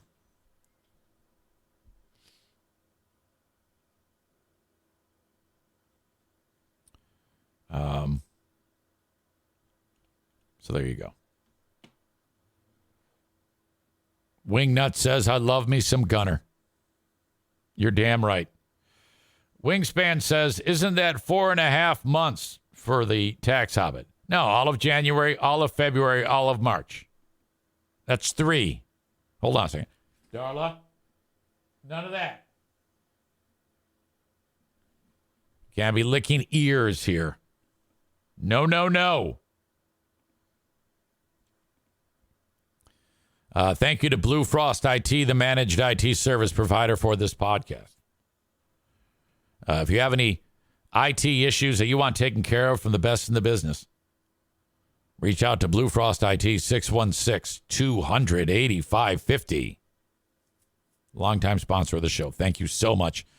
Any technical information that you need about your equipment, some repairs done, you call Blue Frost IT, 616-200-8550. I'll save the rest for last. I've got 14 more minutes of show left. We're good. I don't want to hit you with too many all at once. Okay. Meanwhile, back at Penn State. Okay. From the school that brought you Jerry Sandusky, child rape, and Joe Paterno turning a blind eye. 2 Penn State stories.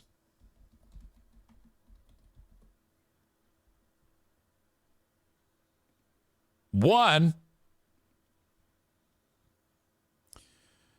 group of Penn State from the Philadelphia Inquirer pushes to name the football field after Joe Paterno in private meetings. Now, sometimes when you have a story like this, you have to go back into your brain and remind yourself as to what exactly happened. This is what they're suggesting. Naming the field Joe Paterno Field. So all those old school coaches, he's right up there. Woody Hayes, Schembechler, also turned a blind eye to child rape, reportedly. Paterno. All these legendary names. When Jerry Sandusky was found to have raped those children, it was reported to Paterno. Instead of rushing to the cops and saying there's something terrible going on here and starting the investigation, the first people that were informed were people like Joe Paterno. It took forever to get like authorities involved. All right? I don't know about you, but if you and I do know this about you, I would hope that if any of you had information that a child were being molested, sexually abused, and raped, the first call you would make would be you would rush to the police. Well, first, if you had the opportunity to break it up, you would rescue the child. None of these things happened. Everything that was wrong happened to make this such a heinous story.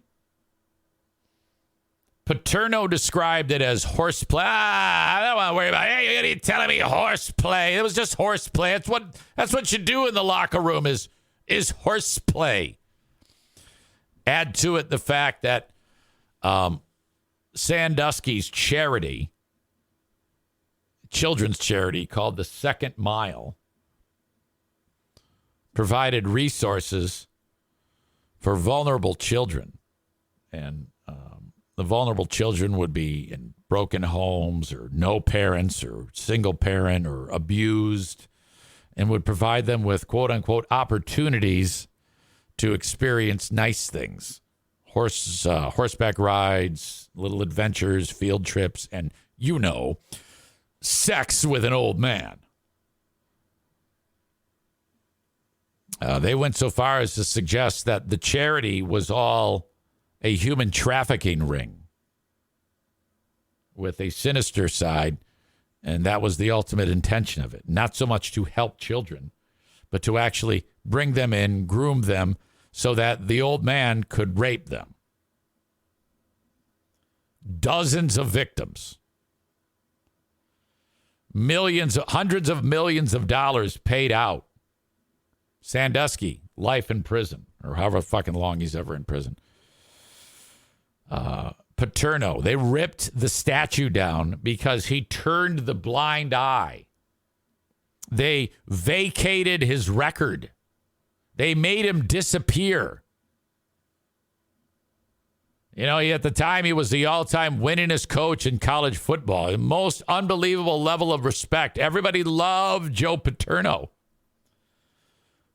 But he was dismissed from the team. He died shortly after, probably because of the stress. He was old to begin with.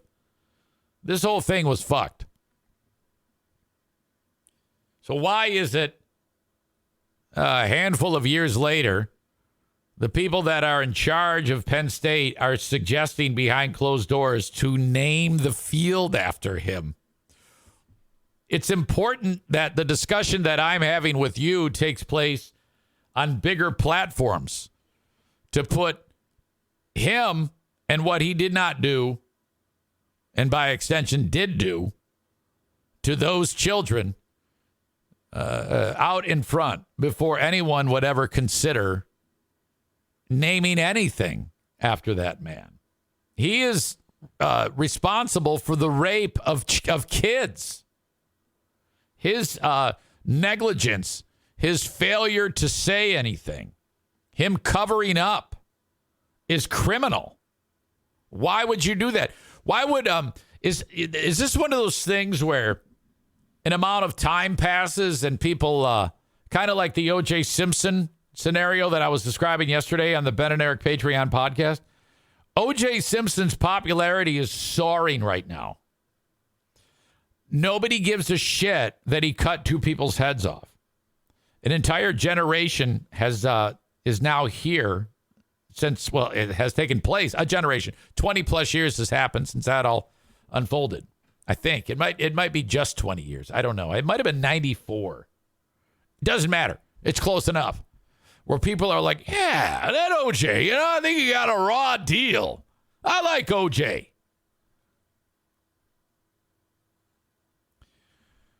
Kent said he did the same thing the Pope did, yet people still love the Pope. That would be, would that be Pope John Paul II? I'm not sure which Pope who was on the clock when that all started to percolate. It's a great point, though. And there's no question. But I don't know if it's been 100% proven beyond the shadow of doubt, like it has Paterno, that like the Pope was in on it. Like he was well aware of it and did nothing. multiple popes, is what Kent is saying. We can assume that. That's 100% right.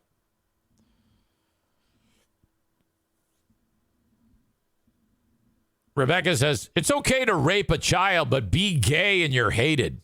Oh, yeah, exactly. No, Kent, it wouldn't surprise me at all if the popes have been in on it, and that's entirely true. Then that would be a 100% apples-to-apples comparison. But I don't know if the executives at Penn State, the trustees, are going to say, look, we let it slide with the popes. We got to let it slide with Paterno. Yeah, it's definitely not going to work that way.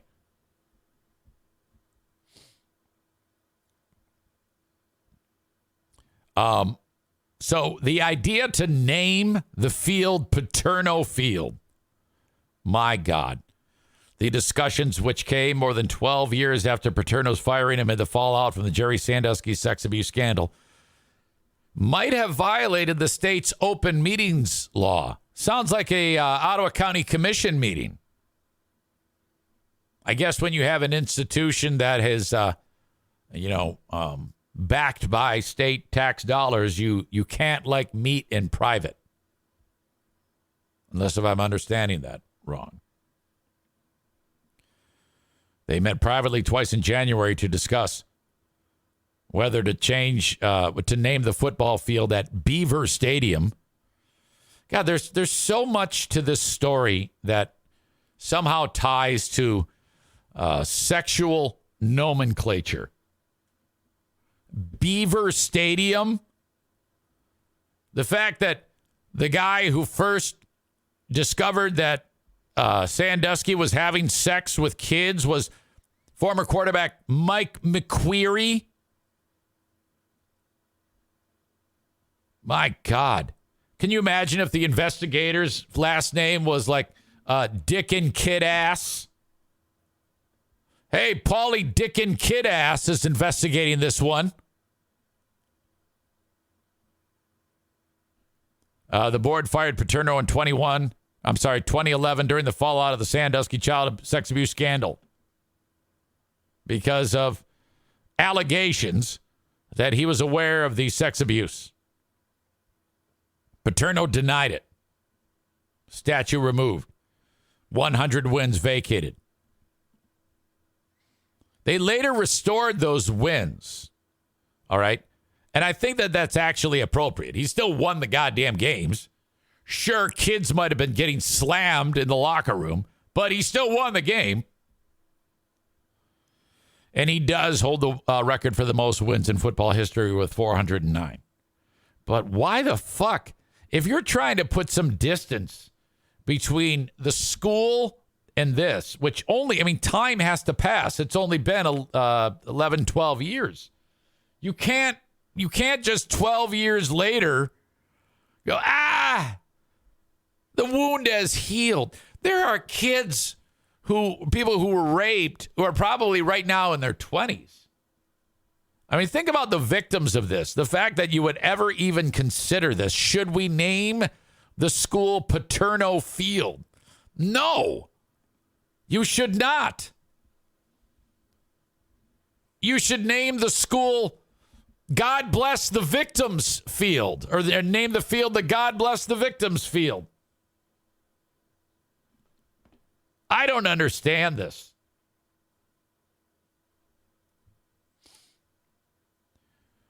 Ken writes, the Pope is responsible whether he knew it or not, just like Harbaugh and the cheating. Okay?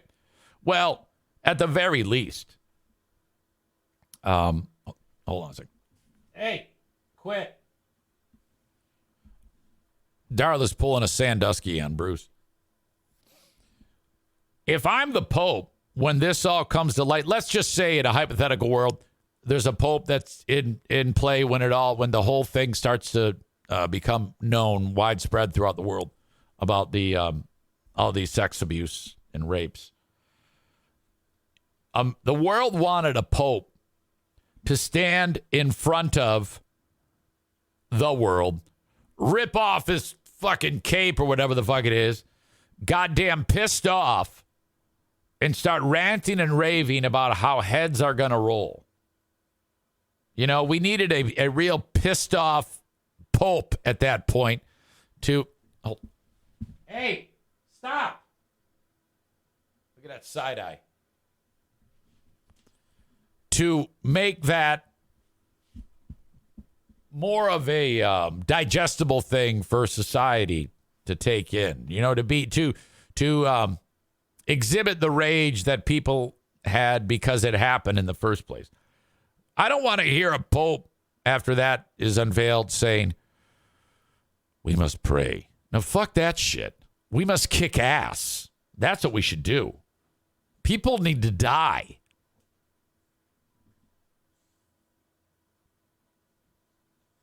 Chris says the 50s, priests have been raping kids for centuries. True, Chris. Kent says because being gay isn't a sin if you're celibate, and the best way to remain celibate is to be a priest. Great idea. Well, that's just ridiculous, and I hope now that it's been exposed, it does not see the light of day. You cannot name the field Paterno Field. My God. What is wrong with people in Happy Valley? It's like a cult there. The once or twice, 2 times that I visited there, we had some shitty radio station that carried the show with the dumbest name for the radio station ever. It was WQWK, which that in itself isn't stupid, but they called it Quick Rock. Hey, here we are on Quick Rock, and it was run by this husband and wife team who were the biggest losers ever. We visited these losers to do the show, and instead of getting us a goddamn hotel room, they made us stay at their house. It was the worst. Then, after they were on the air for like 2 years, first of all, we go to this fucking thing. It's a goddamn cult. We do a show like from the bookstore before it even opened. There was no one there. It just sucked.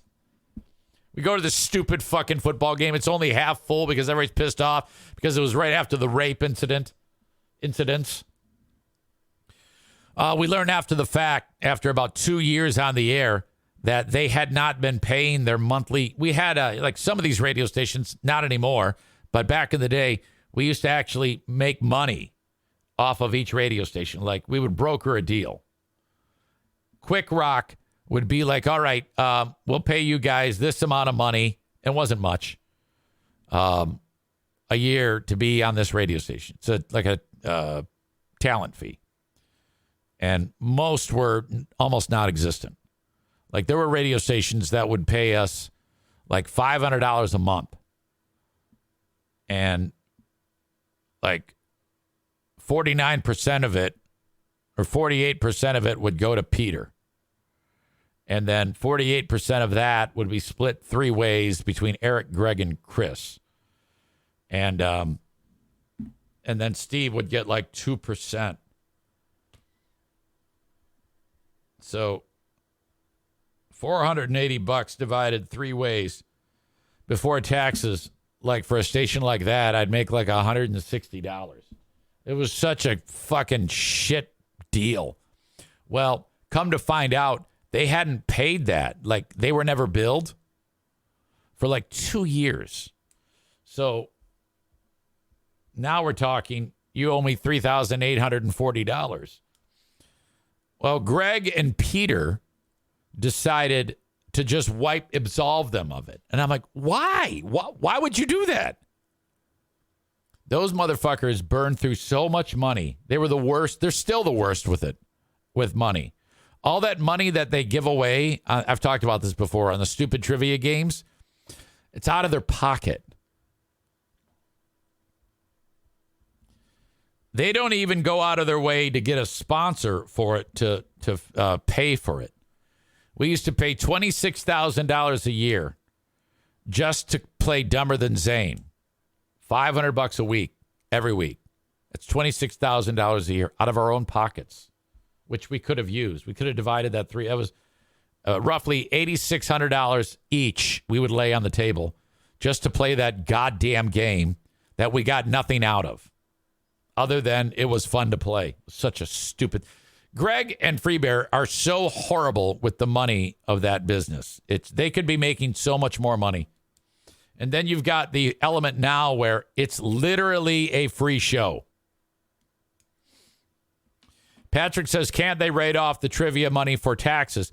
No, it doesn't work that way. It doesn't work where you just write off $8,600 and you get that money back. You get a percentage of that back. Some people forget that. You get all that adds to a percentage that you can take out on your return. Rebecca says, I won $3,200 from that stupid trivia game. Wow, you and I played? That is so cool. Tyler says, that's crazy. I thought that was sponsored and the sponsor paid that money. Cat Footwear, if I remember correctly. You are correct. They did. And then they did until they did not. And when they did not, we started paying for it. I think it was like $300 a week when Cat Footwear did it. They paid the bill and they gave you free shoes, free boots. But when that ended that, we raised it to make it a cool $500 and then paid for it ourselves. It was a real bummer. I was like, God damn it. Why are we doing this? No, let's just not play. I'd rather just not play than just give away my fucking money. You idiots. Anyway, those two pieces of shit absolved Quick Rock from paying that money that they fucking owed us. And then that was it. And now they're out of business. Those two butt fucks relinquished the station. It was probably taken from them in a court-ordered seizure. Fucking shitty-ass owners. They sucked.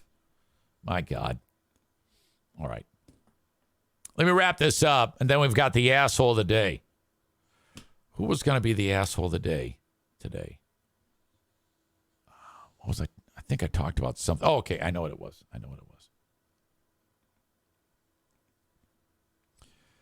Before I let you go, I have new products on my Vouch store. Pet products. I'm like, thank God we got these. I need shit from my animals. Where you want to go is vouch.store/Eric Zane. Of course, it's in the show notes, and it's right now in the chat. Vouch.store/Eric Zane. We just added a line of pet products for you to check out. Rogue Pet Science is the company. Dog supplement, powdered food topper for the active dog. Yak sticks. This says omega-3 index for pets. It's like a test. I have no idea. Veterinarian blood collection kit for dogs, powered by Omega Quant Analytics. No additional lab fee. I'm learning this as we go right now. So you give them $49.95 on my Vouch store, and then this thing shows up in the mail. The omega-3 index test for pets measures the amount of EPA and DHA in the blood. View sample report. We'll come back to that. Find out if your pet's diet is delivering a healthy amount of omega-3s. Sounds like something you want. When your pet takes an omega-3 index test, it will provide a percentage that indicates the combination of EPA and DHA in their blood. For pets like dogs, the ideal level is around 3%. Getting your pet to an optimal omega-3 index will help ensure they are getting enough of the right omega-3s to protect their health. Click here to view the full omega-3 index for pets report.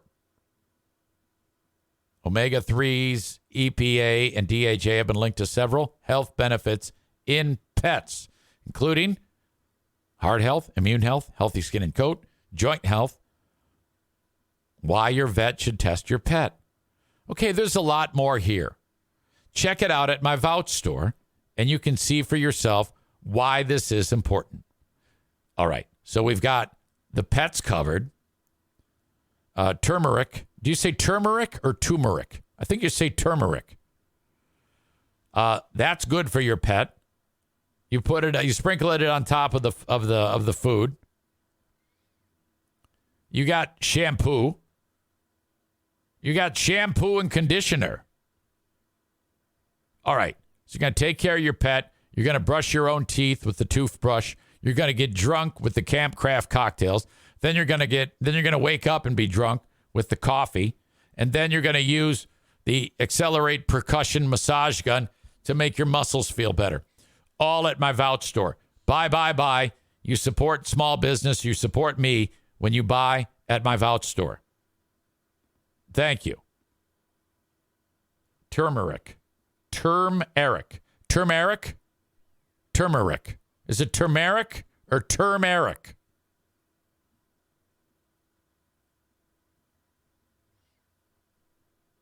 Becky says, I just ordered the yak sticks. Thank God. I love you forever. So whatever those cost, I get like a nickel. You're like, Easy, why do you do this? Well, the reason why is because the more products we have, the more people buy. Okay, get this. Aram, when it comes to pronouncing that ingredient, turmeric, he writes TURM-Eric. So I said, well, is it turmeric or turmeric? The second thing he wrote was just the word again.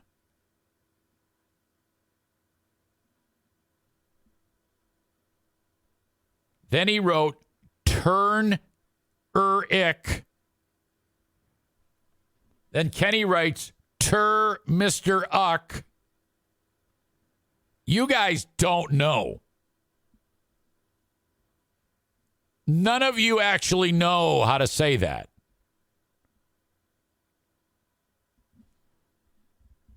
If it is turmeric, if you wanted to write it out appropriately so that I would say it correctly, you would write term, T-E-R-M, or T-E-R-M,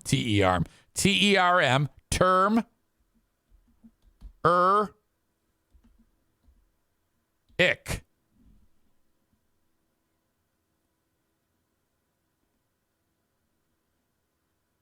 Which is what Aram did. But, it's the emphasis. Is it turmeric or turmeric? And if you're going to emphasize, you got to do all caps, like T-U-R-M, all caps, term Eric, or lowercase T-U-R-M dash Eric in all caps. That's how you phonetically write.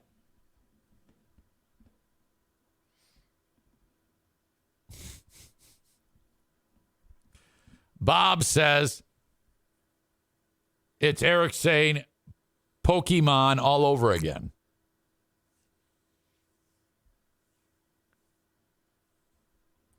Brandis says this conversation is hilariously stupid. Well, I can't. It's because these assholes don't know how to. They act like they know what the fuck they're doing, but they don't.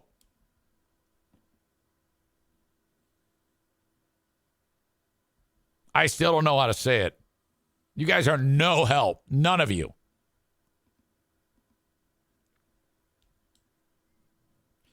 Reach out to Frank Fuss for your insurance needs, that is, damn it, at buyinsurancehere.com.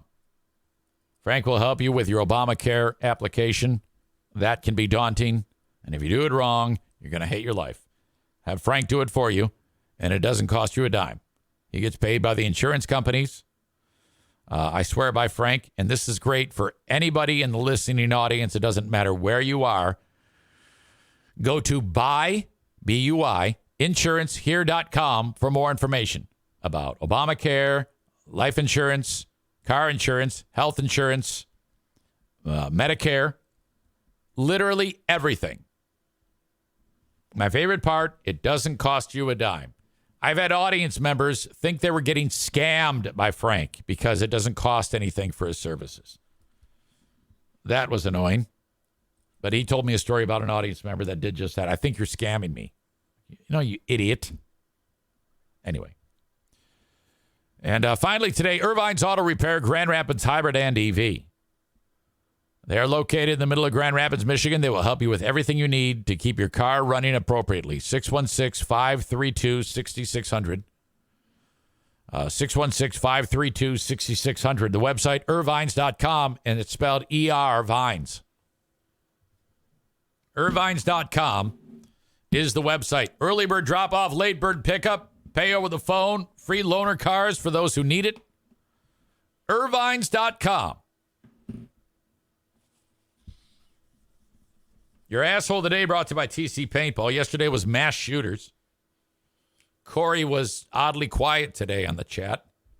I didn't see your little troll face because of, I think he was just brutalized yesterday in such a way that I don't know if he'll ever be the same, Usually he's pretty out front and trollish, but it was one of the most resounding beatdowns I've ever witnessed in my life because he thought he was smart and said that the incident in Kansas City where more than 20 people were shot was in fact not a mass shooting. And we had a field day with that. And then that turned into like a hateful fight between these two of my favorite people, Ashley and Corey. What is wrong with you two? Why you guys need to get together? Well, no, you wouldn't because Corey's married, I think. But I was going to say, you two could get together for like some angry sex. But that's not going to happen. I mean, it might have happened if Corey wasn't married. I don't know. I don't know Ashley's tastes in men.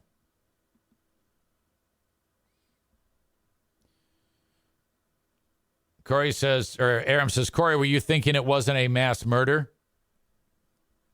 No, that's not what he said.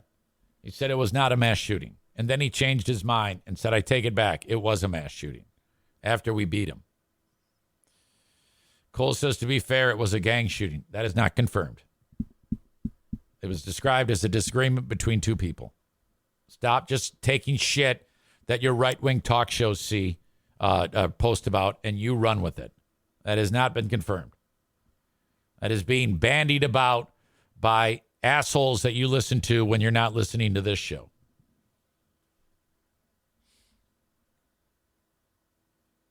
Corey says, I am married, and Ashley is trash.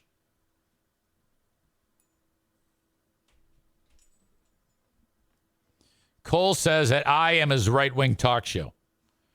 All right, if you say so.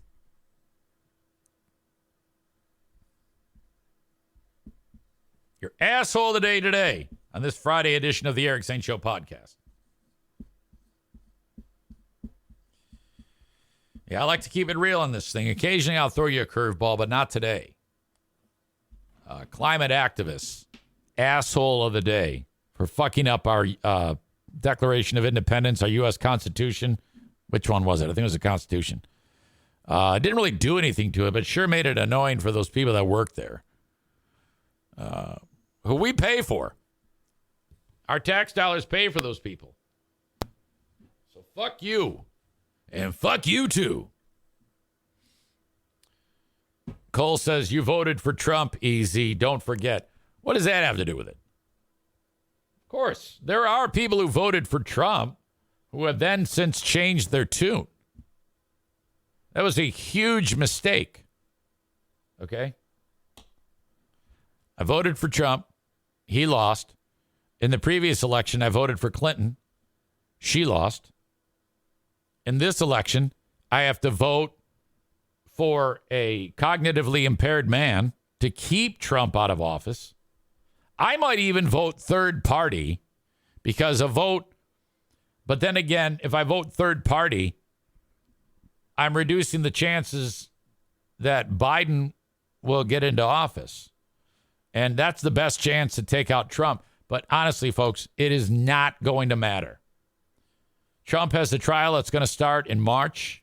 His popularity is going to soar to even new heights. You watch. You just write it in right now. I don't want it to happen, but it's going to happen. That asshole is going to win again, and he's going to win big. Mark Easy's words. I hope I'm wrong again. I hope I'm wrong again. That is another week of the Eric Zane Show free podcast. The Patreon just down the road. I'll talk to you then. Have a good one. Thanks for being here. Bye-bye.